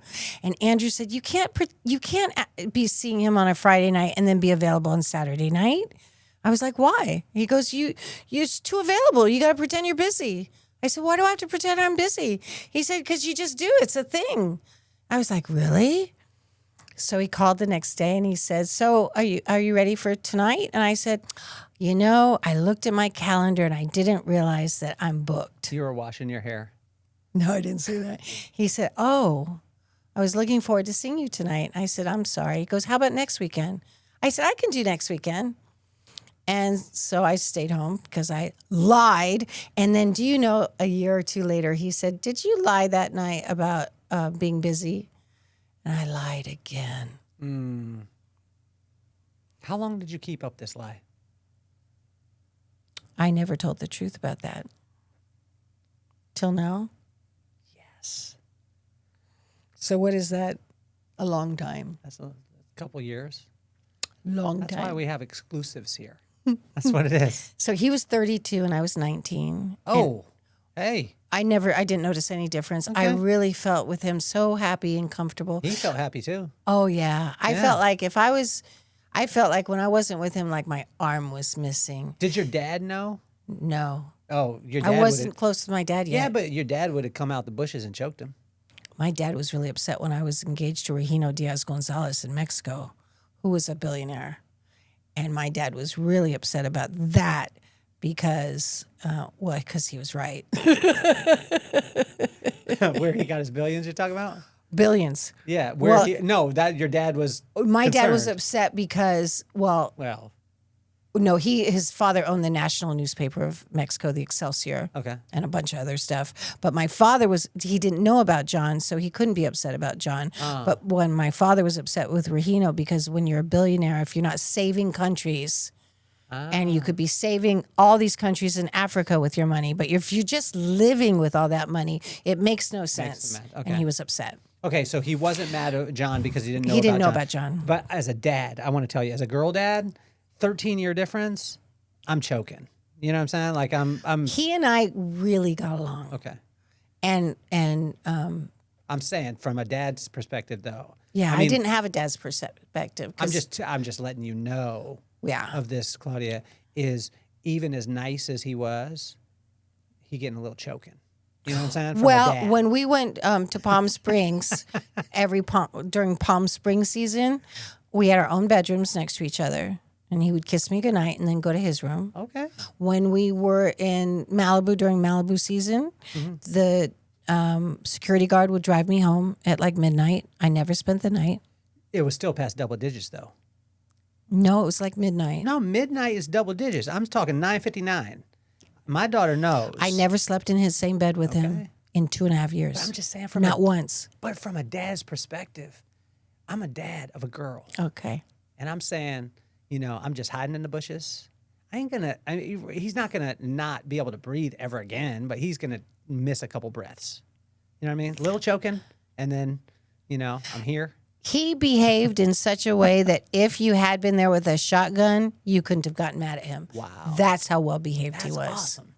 So you guys start dating. It's like, I'm imagining the Thomas Crown Affair. Have you I seen never that? saw it. You never saw the Thomas Crown Affair? That's your assignment. It was Pierce Brosnan and Renee. What's her name? Oh, I love her. She's Christian. With the beautiful hair? Yes, Renee. I don't know. You not Zellweger, but Not the Zellweger. Renee, that beautiful actress. What's I know exactly who you're talking about. and it was and those she's two. so elegant. And he whisked her off, and he was he was actually a high level thief because he was like a billionaire, but he did it for sport. But he whisked her off to all these places, and they would, he would pick her up on his plane, and then they would be in Morocco, and then they'd be John here, would and- invite me, like he was a producer. Okay. He invited me to when they were filming Red Dawn in Mexico, I think, and I didn't go. What? Red Dawn? No, not Red Dawn. Predator with Arnold Schwarzenegger. Predator. I didn't go, and I had such a lame excuse. I was What too was your- shy. What was your excuse? I have on that one? nothing to wear. He invited me to Maria and no, I went to Maria and Arnold's engagement party. He invited me to the Kennedy wedding. The daughter. The daughter? Schlossberg. The daughter. Kathleen or Catherine. Not John Jr., right? His sister. His sister. Okay. Her wedding. Okay. And you didn't go? You didn't, why not? I was nervous. I was really under How long does the courtship happen? Like 2.5 years. 2.5 years. Okay. Then I went to visit my sister in Santa Cruz, Okay. and she lived in like this 2-room hovel behind a house with her boyfriend in college.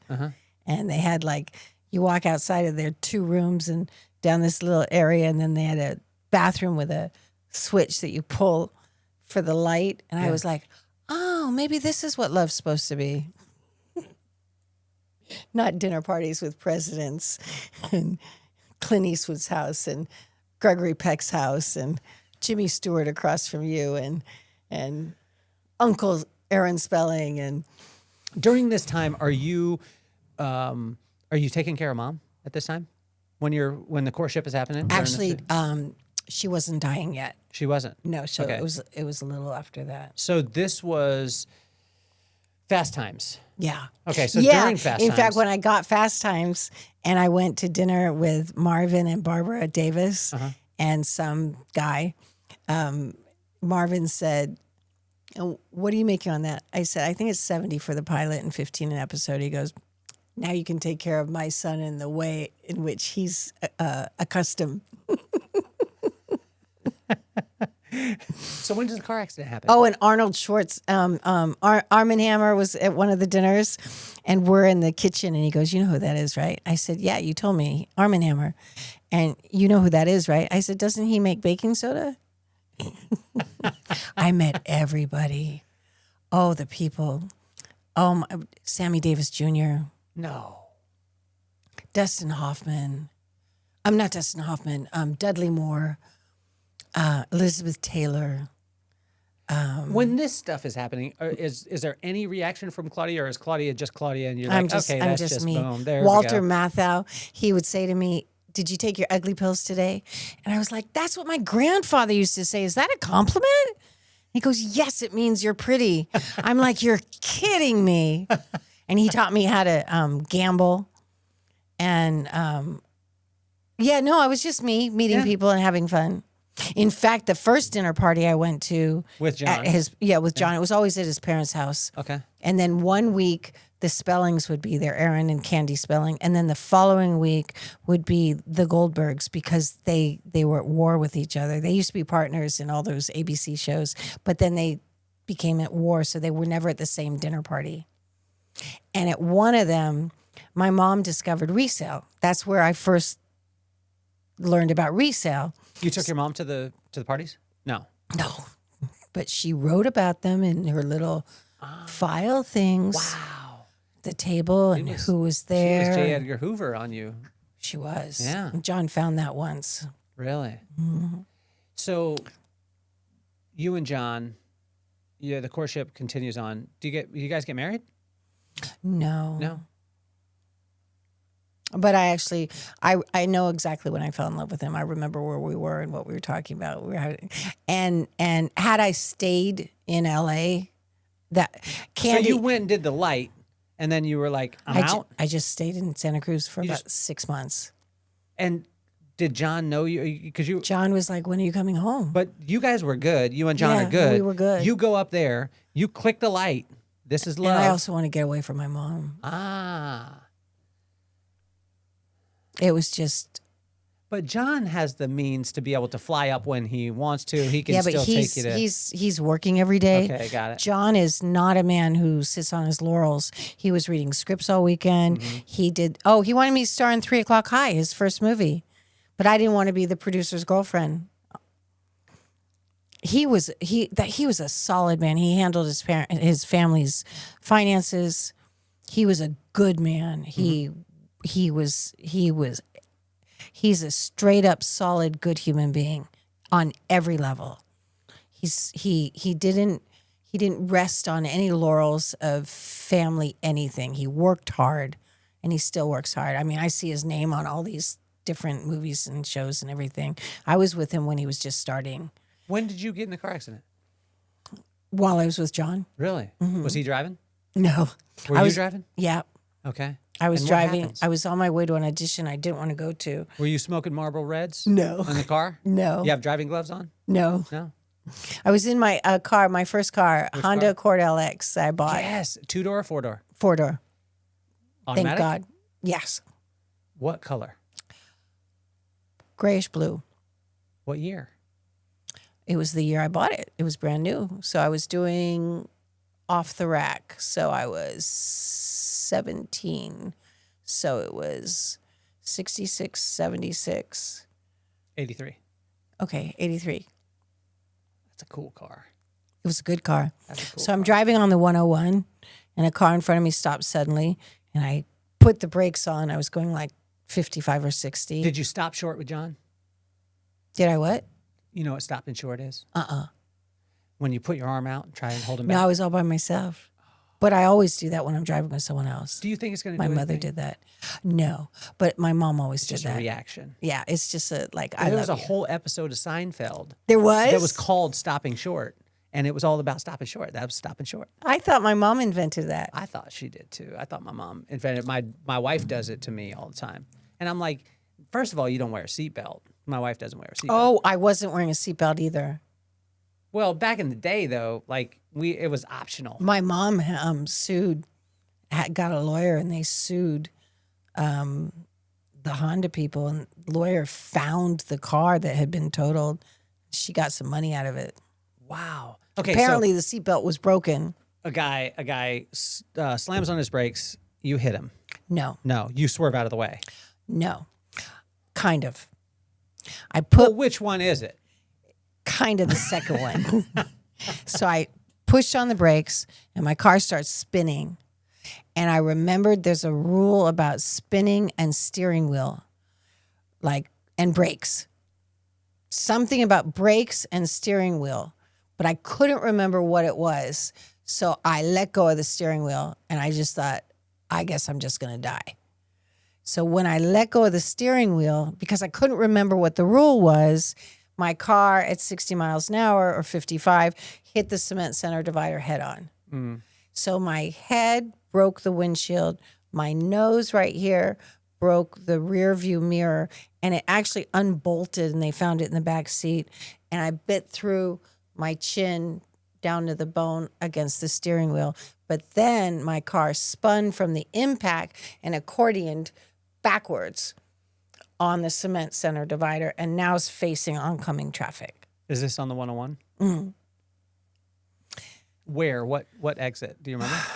I think it was like near maybe Woodland Hills area. Okay. So I get out of the car and I put my head down. It's kind of disgusting and like masses of blood everywhere. Like my hands were just totally caked with them and it's all over the cement. And I'm like, I start crying and a police stops by and he's like, he opens his trunk and gets all this gauze and hands it to me. I go, what am I supposed to do with that? He goes, cover your chin. I didn't even know I bit through my chin. I knew I broke my nose because I could hear it. Yeah. So I put it on my chin and then this guy in a Porsche pulls up and I lean and he unrolls his window and I lean over and I move his rearview mirror so I can look at myself. And it's before he was before the cop because it looked like steak just falling out of my chin. And it was disgusting. And I asked him if I could use his phone and I called my acting teacher. I was on my way to go see her before the audition. And she said she thought I was like pulling her leg or something. And then the cop shows up and I put that on my chin. And then, or I don't remember the order of it. And then an ambulance came and I told my acting teacher where the ambulance said I was going. And I was crying and the cop said, why are you crying? And the cop said, it's okay. It's just a car. I said, no, my mom's going to kill me. I ruined my face. I said, she's going to kill me. And then I got to the hospital and my acting teacher was there and her husband and one of their sons. And I said, don't tell my mom. Don't tell my mom. You can't tell my mom. And they're like, Claudia, we have to. So my mom comes in and she goes, nobody touch her. I'm bringing her to Cedars-Sinai. I'm bringing her to Beverly Hills. Don't touch her. I'm still caked. She brings me to Beverly Hills to Dr. Harry Glassman. Andrew's dad, who ends up, he's the Armani guy who told me about that. And Arnie Klein, who became the Michael Jackson story and all that. He was the skin doctor at the time. And so Dr. Glassman does 60 stitches to put my chin back together. And then he just does a little something on my nose. He says it broke in place. So come back in 6 months and we'll scrape it. I never went back. And come back and we'll take out the scar. I never went back. And then I'm in this twilight sleep. And he goes, you had such a great nose. And I hear you had such a great nose. You had such a great nose. And then John was so wonderful. And he had a guy come and bring a TV into my room and bring me movie VCRs, like bring new movies like every couple of days. So I watched like Wuthering Heights and all these great old movies. And he would come visit me like every day. And, but no one checked my neck. No one checked my back. No one checked my skeletal, anything, because it was just the face. So since then, I've had 2 neck surgeries. I've had a lower back surgery. Now I'm fine. Yeah. But like neck surgery here, back surgery here, lower back surgery here.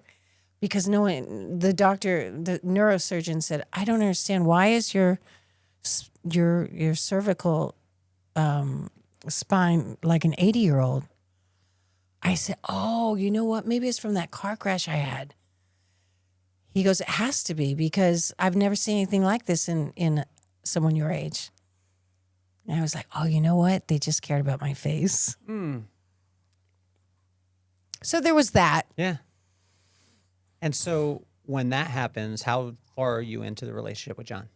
I think we'd been together about a year. About a year. And a half. So you got about another year together before you flick the light and go up And north. John waited. And he said, but you know, Claudia, I'm going to dinner parties with Joel Silver. Joel was his best friend. And what's his name?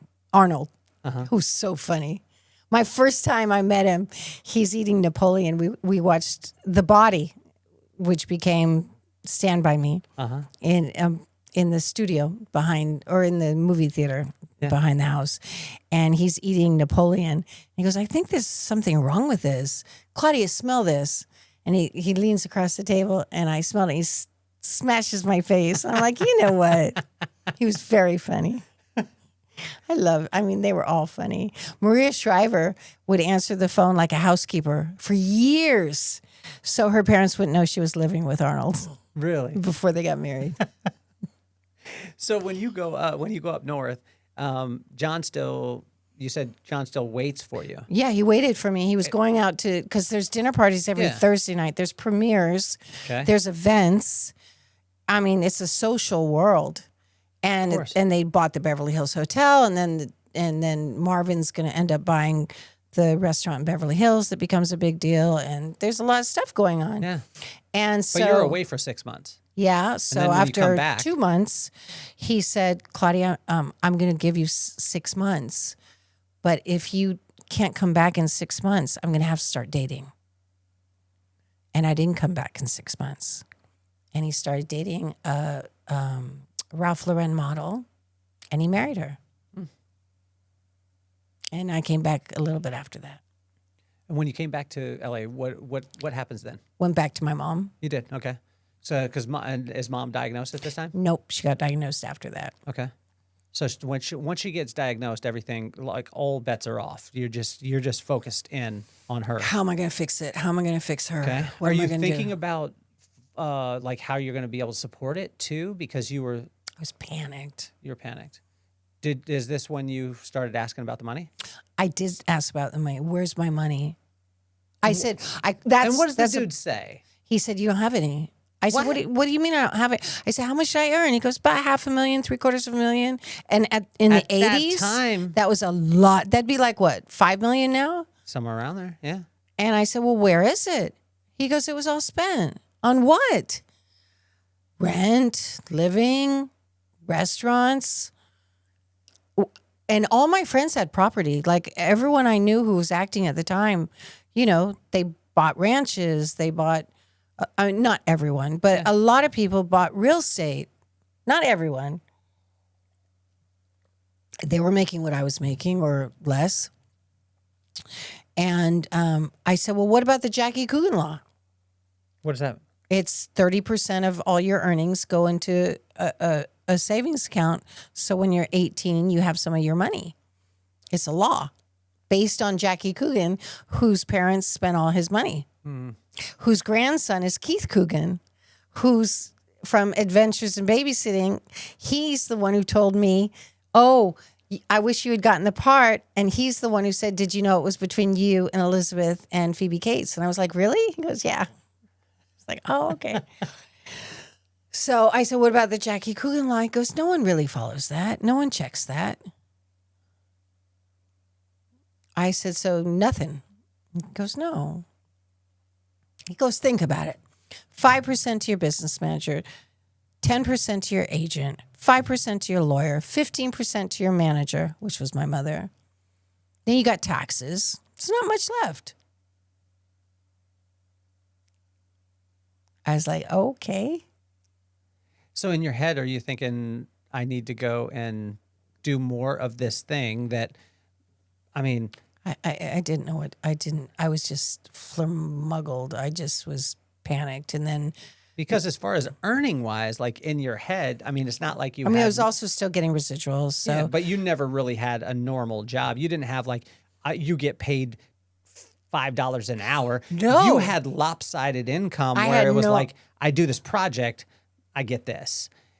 Did your mind go back to, well, then I'm going to go get as many of these things as possible? No. No, I was just totally overwhelmed. Because you're 19, 20 years old at this time? Yeah. And you've just worked your ass off. You're one of the biggest, one of the most recognizable people in the world because you're in one of the biggest shows or TV or movies of all time and recognized all over the world. But I also had an unusual life because, like, while I was starring in TV series, I would be a babysitter on the weekends for $1.50 or $1.75. Okay. And I remember, I loved David. Still remembers me. He's like in his 40s, I guess now, and his mom Jan said, "Claudia, I'm making a change," and I was like, "What?" She goes, I'm not paying you $1.50 anymore. And I was like, I'll do it for free. She goes, no, $3.50 an hour now. Oh, wow. I was like, wow, really? But I would go there on a Friday and babysit and then like cry and say, can I just stay? Can I babysit tomorrow too? And I'd end up going home like on a Sunday. So I literally would star in a TV series during the week and babysit on the weekends. So when you go through that, you start taking care of mama, you got residuals coming, that stuff is happening. It's a few years until Armani Wells.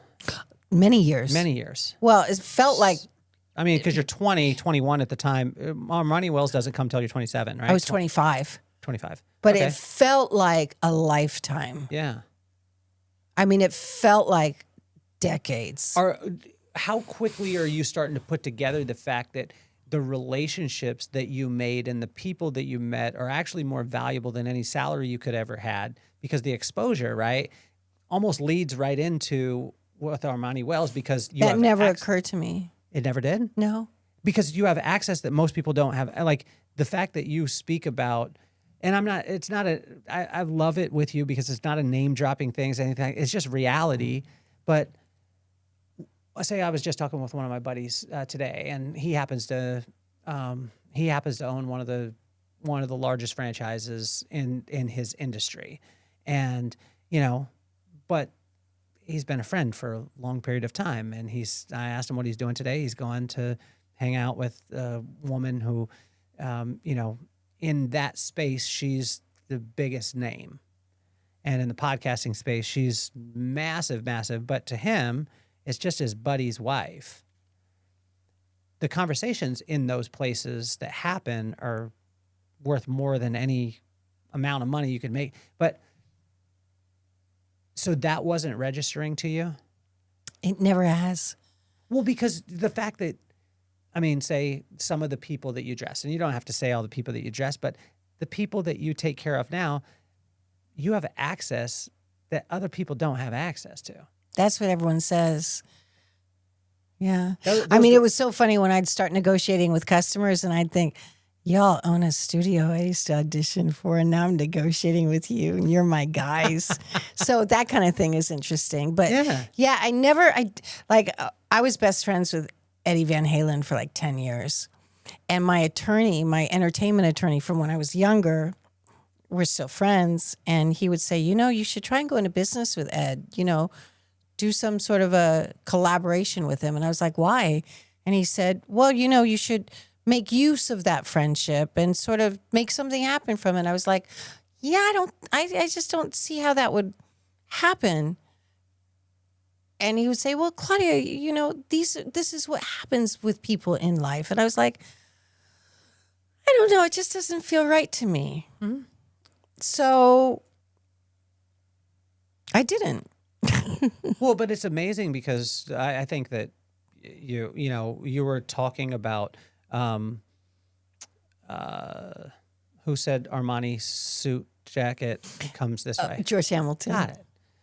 But Who again, was with Elizabeth Taylor at John's parents' Christmas party. And that's how I met Elizabeth Taylor. and to have a relationship, like not just anyone is going to be able to have access. But I think the cool thing with you is the fact that you didn't treat it like that. You didn't look at, hey, I made this friend, so now I need to take advantage of it. Yeah, I've That's never good. been that person. And that's the reason why it's so available to you, and as far as the clientele that you work with. But did that, when you started the business, when you started Armani and even, Wells, excuse me for interrupting, Yeah. like with John, I was the safest person he ever could have dated of course, because I really you liked him. appreciated him Mhm. entirely. There's a bunch of rich men that, to me, that's not like an attractive quality. The person is the attractive quality. Mm-hmm. I don't see. Did you start to put it together though when you opened Armani Wells in 8 days? By the way, when you do that, are you then thinking, okay, well, these are the type of people that I want to outfit, and was that registering as far as like, if I say George, if I outfit George, it's going to be so much easier to be able to have somebody maybe talk about that than it is if I just outfit Bob. I wanted a store where the valet guy across the street could come find something absolutely beautiful to lift him up, and so could the executive president of so-and-so. And so how did with Armani Wells, how did it grow? Because we were talking about the earlier today. I was talking with one of my buddies who's an entrepreneur, and I said, when you're an entrepreneur and you first start off, you're scratching, clawing, you're doing anything. You will stay up late. You'll be the doctor, the lawyer, the candlestick maker, the cobbler. You're doing everything. Right. Then there's this click that happens, and maybe it's a deal or maybe it's a sale, and you're like, damn, like I'm starting to gain some traction. And then the traction hits, and then you come to this crossroads of where we talked about earlier, the hubris. You could believe that everything's going to be all right and then go down that road, and most of the time you make decisions that kill all the progress that you made. Or you could just, like I was listening to Jay-Z today, and he said, I treat everything as if it was my first song. Nice. Even when I've done all these things, I'm treating it as if it was my first gig that I got, my first deal that I got, all the things. Did you go through those stages? Is that? I've gone through a lot of stages because so originally I opened with what I want for men. And I wanted a financial basis because I was thinking, I want to go back to acting, but I want to go back to acting comfortable and not hungry and not desperate. Because I used to turn things down. My mom would turn things down if the money wasn't right. I would turn things down if it was fast or, not that kind of role that, I should do. And, well, I wouldn't even audition if it was that. Look at sweet girl. But what happened when I started the store was it was such a passion and it was so much fun and it became so fulfilling that acting really stopped being my goal. And I ended up being on television all the time with the store. It was the craziest thing. Like the news would walk in or NPR would walk in or, the news walked in several times. So I would be invited to do these reality shows. Like they'd come in with the Hollywood and the, what are they called? Ashram, not ashram, in Pennsylvania. The Amish. Amish. Yeah. Yeah. And so it was, and then the more I learned from people, and then I realized I had no idea I can negotiate. And from day one, I'm negotiating with these heavy hitters. And I'm like, it was just so exciting and fun and wonderful. And I really had a knack for it. So I was in love with it. And I come to find years and years later, I come from quite a heritage of manufacturers and clothing people. My grandfather had a jeans company that was the major competitor to Levi Strauss. Really? And his cousin started Lee Jeans, and it was all our family's company. So, I come from manufacturers. They had a business that the factory, it was the only unionized clothing business in California, possibly the country. Started in 1885, and their factory was sold to Ghirardelli. It became Ghirardelli Square.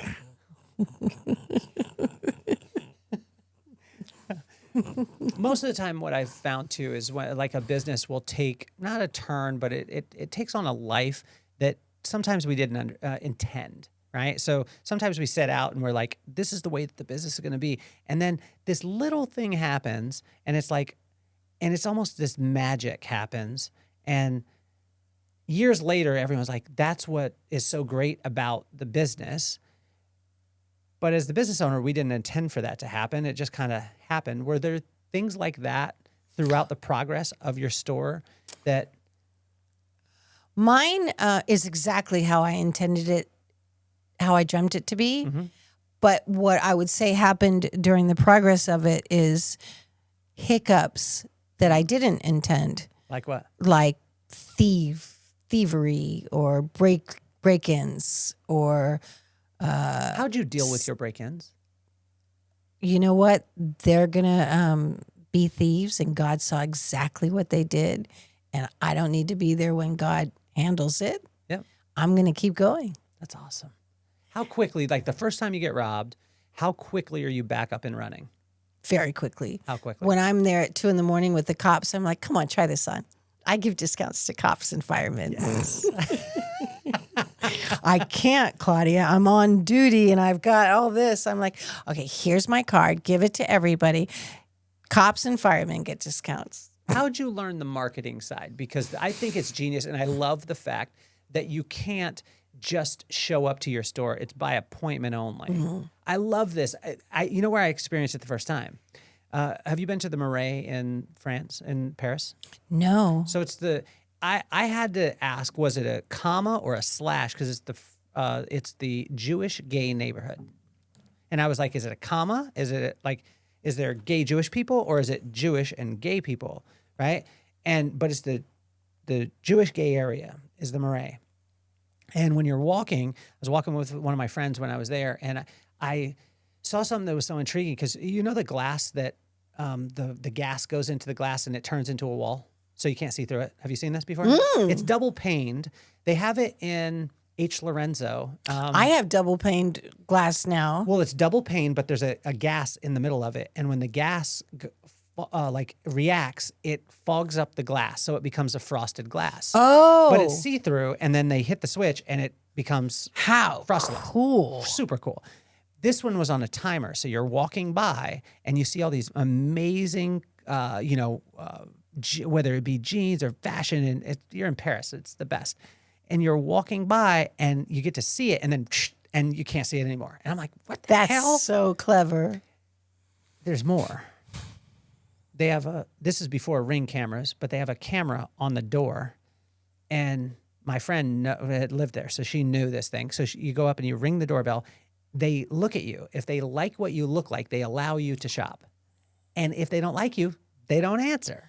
And I was like, this is the most pompous, cool thing I've ever heard in my life. I want to see if I can get it. Well, I got in because my friend knew.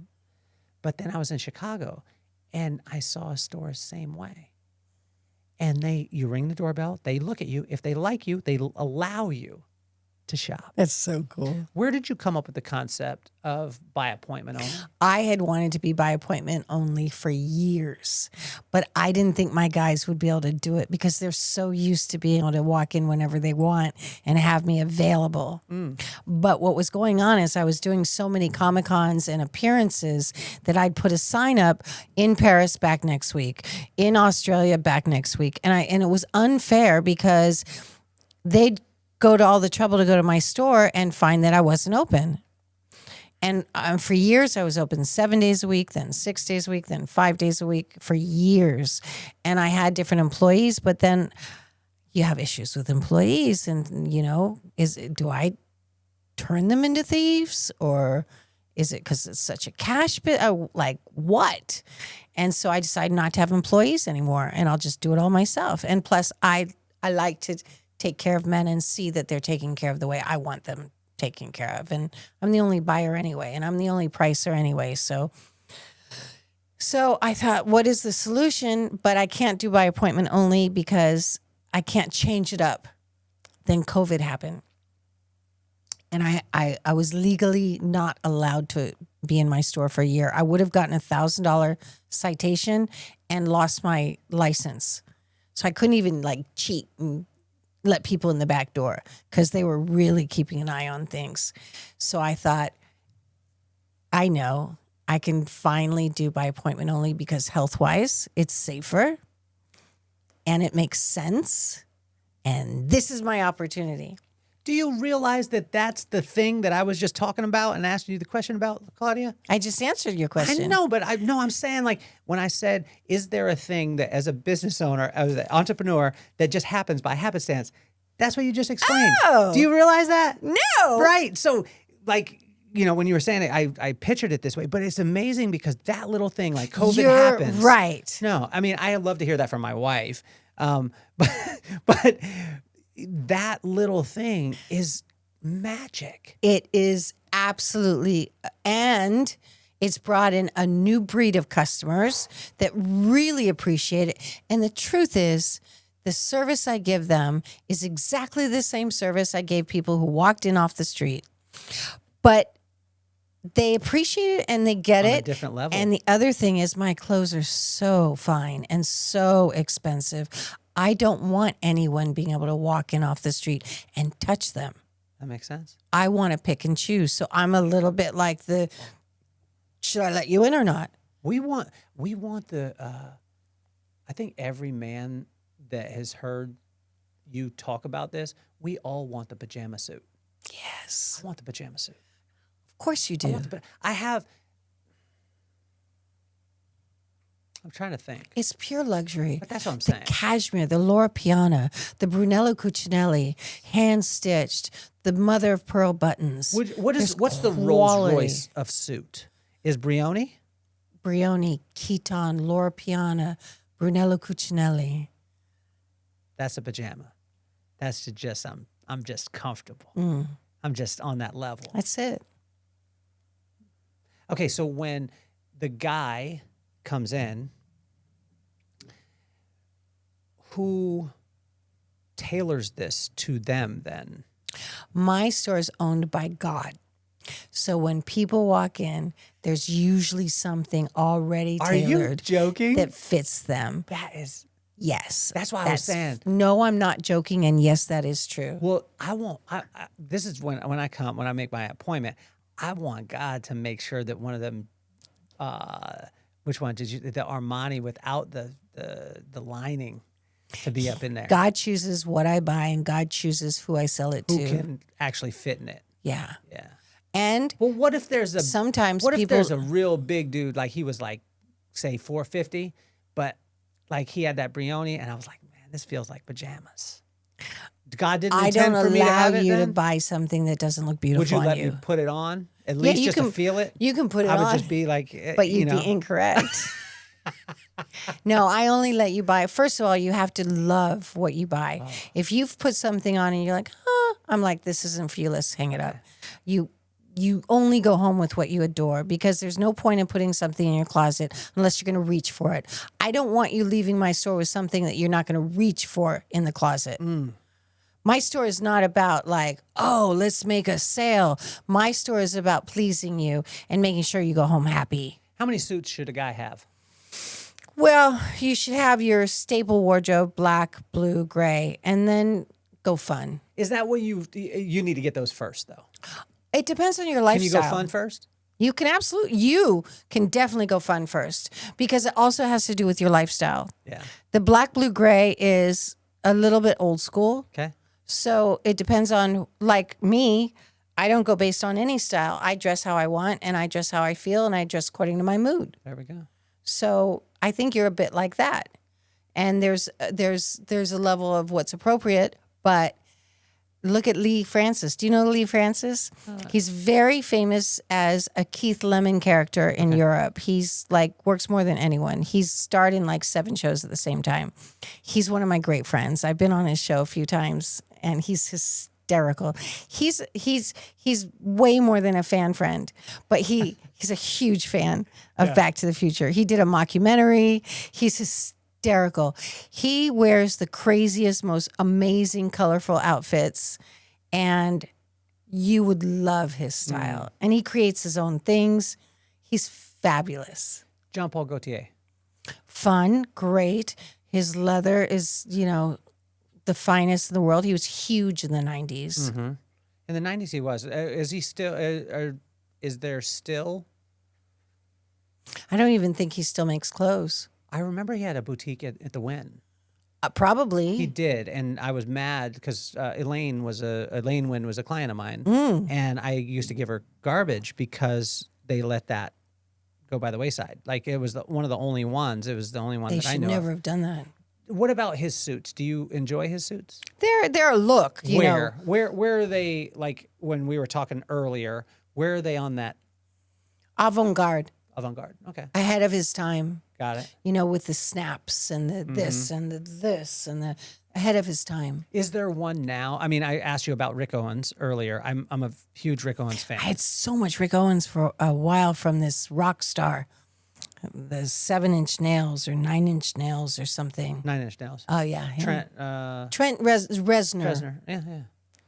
Gosh, I got to find him. Yeah. He's changed. Some people I've never met, but I've only dealt with like their house manager. So, but the Rick Owens, I'm a huge fan.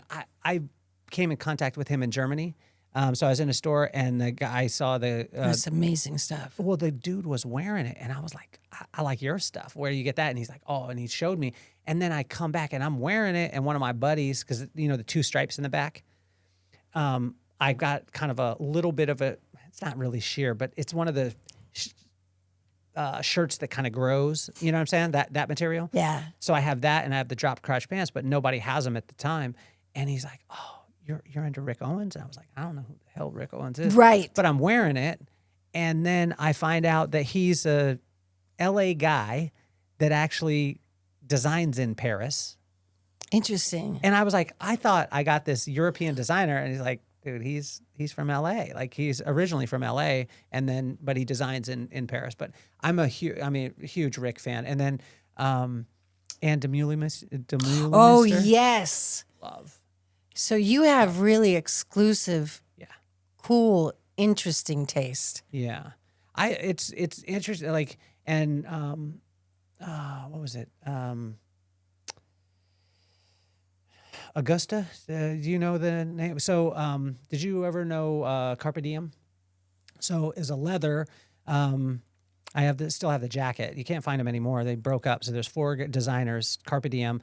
They were the 4 designers, and they would do leather pieces, and they would take the leather and bury it underground for a little over a year, to age the leather. Wow. And then they would make the jackets, and then they would make washable leather. Like I had a Yes, the washable leather is Yes. amazing. And so I still have one of those. And then they broke apart, and Augusta was one of the designers. And then I found one of Augusta's pair of shoes. I have it's a green boot. You'll love What them. size shoe do you wear? 10 and a half. Okay. So I found those in Germany, but they were like a size 8.5.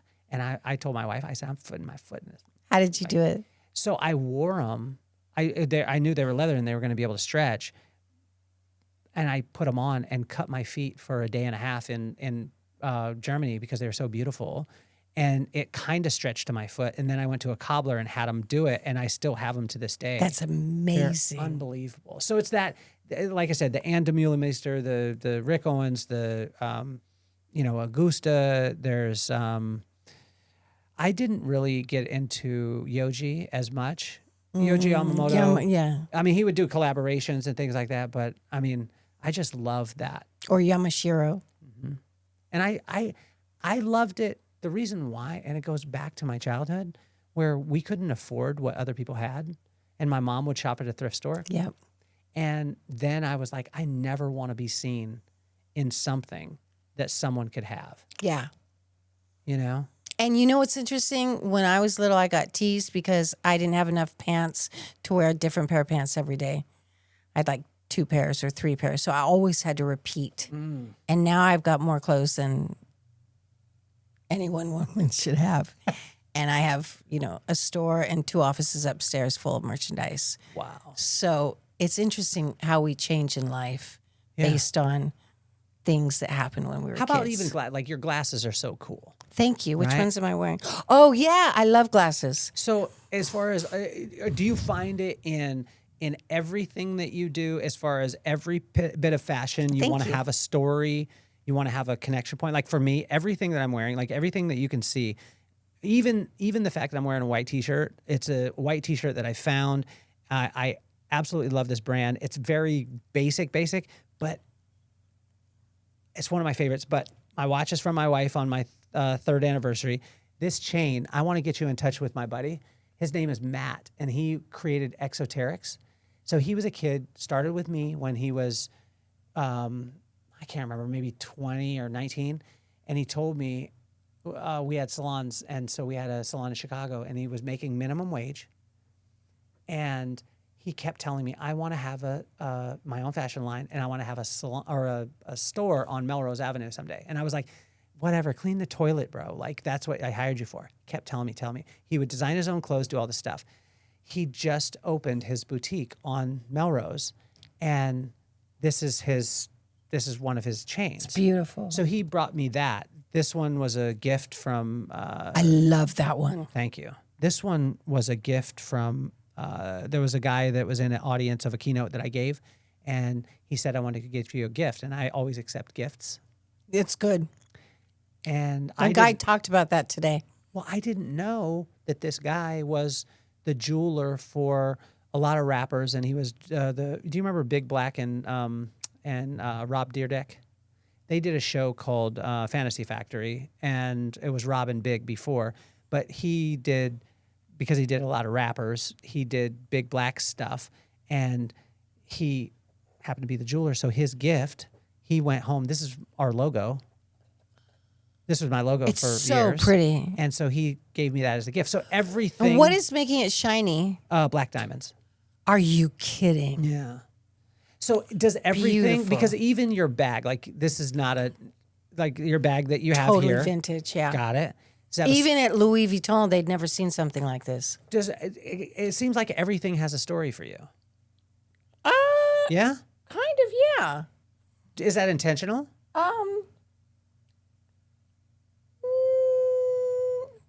Not necessarily. Okay.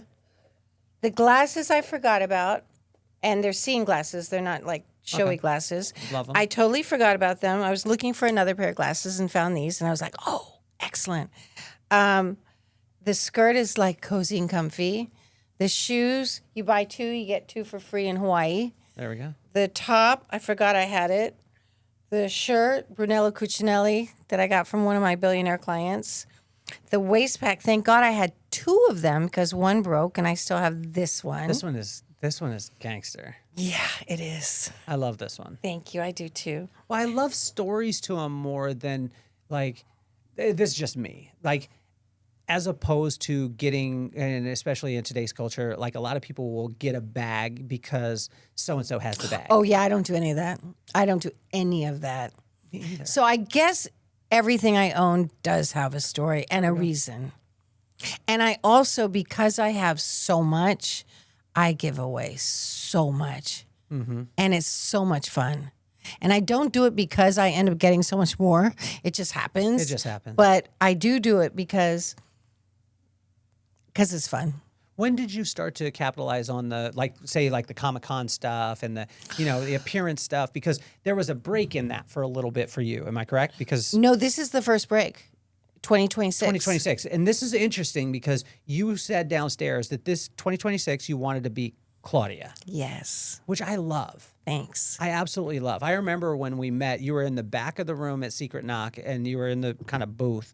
That was the first, I think the first time that I co-hosted it. And, you know, again, like everyone could jump up and down and be like, oh my God, like she's in the room. But you were just hanging with everyone, you know, which I think is so cool. So, but take me to that part as far as the Comic-Con appearances, all those things. When did that stuff start to happen? I think my first one was 2012. Okay. And how did it happen? You know, because from the time that, you know, hey, you step away, you take care of mama, then you open up Armani Wells, you're going at Armani Wells. Are you doing a little bit of acting or you just had... I've done a couple independent movies. Okay. Just because someone asked me, and But the I passion should have is read in- the whole script of each of them. I just read my parts, and they were strong women that I loved. And I actually walked out of the premiere of one of them because it was so ridiculously bad. Like bad in bad filmmaking, bad in like Just objectifying, rude, raunchy. bad. Got it. A monster should never call a woman that name, and Okay. awful. And I asked the director. He was a nice guy too. He was the director writer, and I said, "Can you just take my name off the credits?" And he was so offended. I was like, "Why am I offending you?" I said, "You just didn't have to do, like, you're so much better than that." But I loved my parts in it. Okay. So So you did little things like that, but Just the little passion, things. again, the passion is like, hey, I'm outfitting men. I'm giving them confidence. I'm getting them in, I want them in the boardroom in a pajamas. yeah, Like, you know what I'm I saying? just want them to feel the dignity that is truly a man's birthright. Your papa.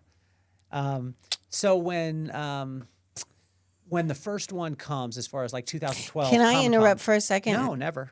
I need a potty break. Of course. Go. Go. Is that all right? Yeah. You could go right through here. Okay. Yeah, you could go Where right do through I here. go? You could go right through here, right through the curtains.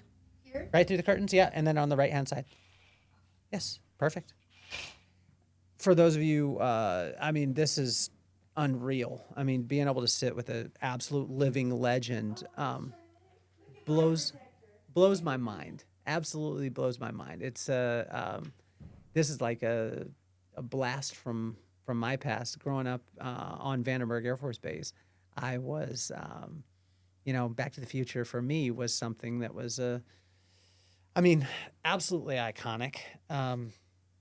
But I think what has been the coolest thing is understanding and knowing the person as a person.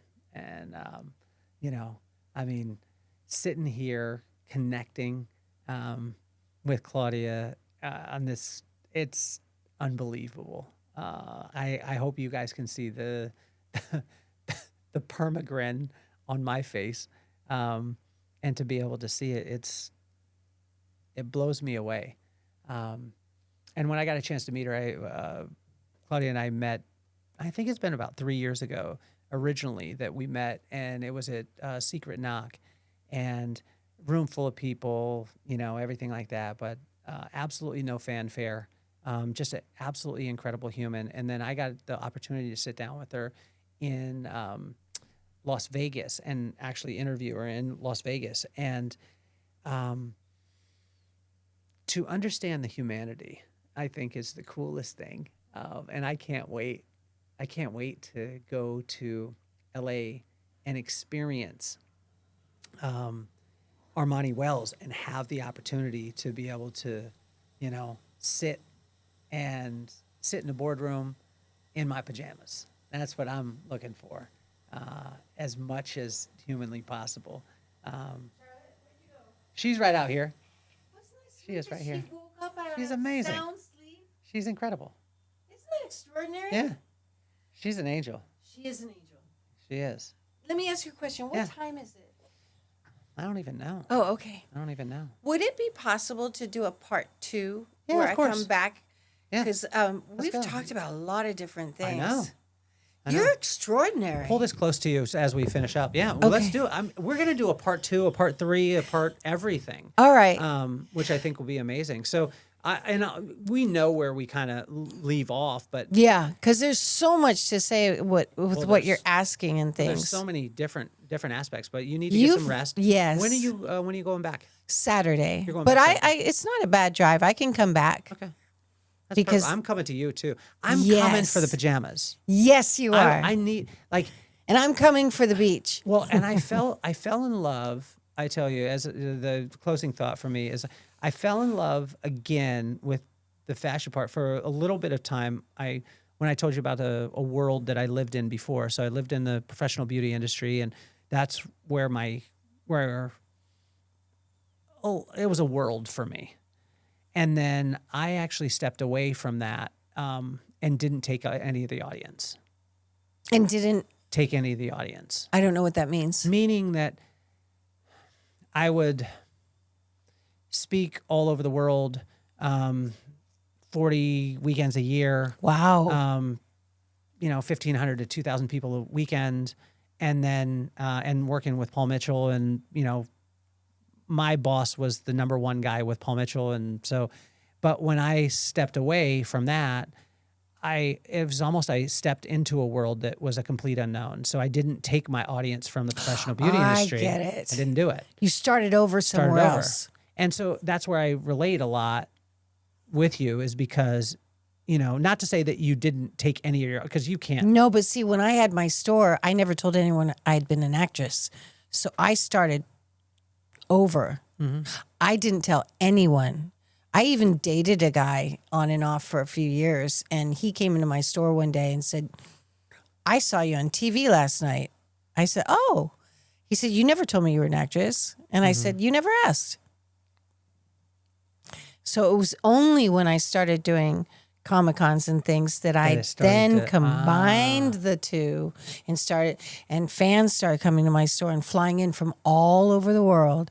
So then I started having Back to the Future stuff at the store and my pictures at the store. And then it became I became a stop place like Whittier High School and the house and Puente Hills Mall. Got to stop at Club. I mean, I would have people from every country you can think of stopping in, and that was fine.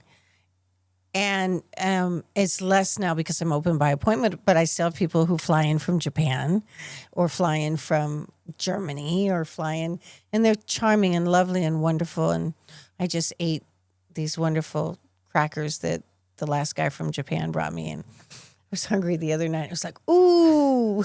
But I want to tell you that I respect that, because you built the foundation. You became great at what you did without having to bring that part in. Didn't bring it at all. And then when it did come naturally, you were ready for it because you had the foundation part, That's right. which I think is great. Oh yeah, 91. Yeah, 9. Yeah, it had already been 21 years. Well, we're going to have part 2, part 3, part 4, part 5. Thank you. All of them. It's just incredible. And thank you, honestly, for your time. Do you realize that we've been sitting here for 3 hours and 15 minutes? No. Yes. 3 hours and how long? 15 minutes.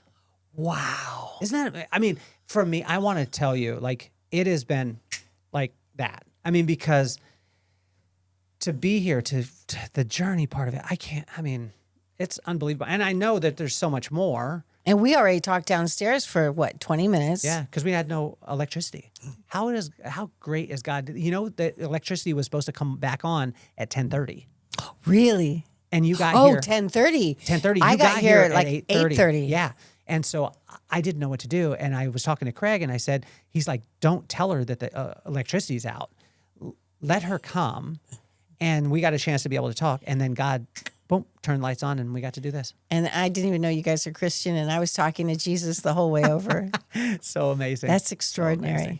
Well, part 2 is coming, but Yes. you did great. Thank you. You're officially off the hot seat. All right.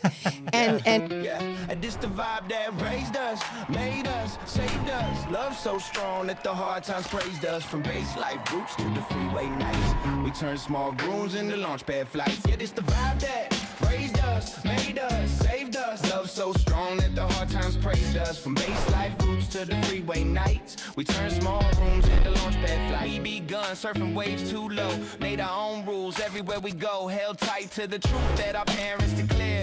Anything is possible, the love stayed there. Now Rob's daughter ballin' on the end scene, Olay scene. Will's kids live dreams we never could have seen. This the vibe that raised us, made us, saved us. Love so strong that the hard times praised us. From base life roots to the freeway nights, we turn small rooms into launch pad flights.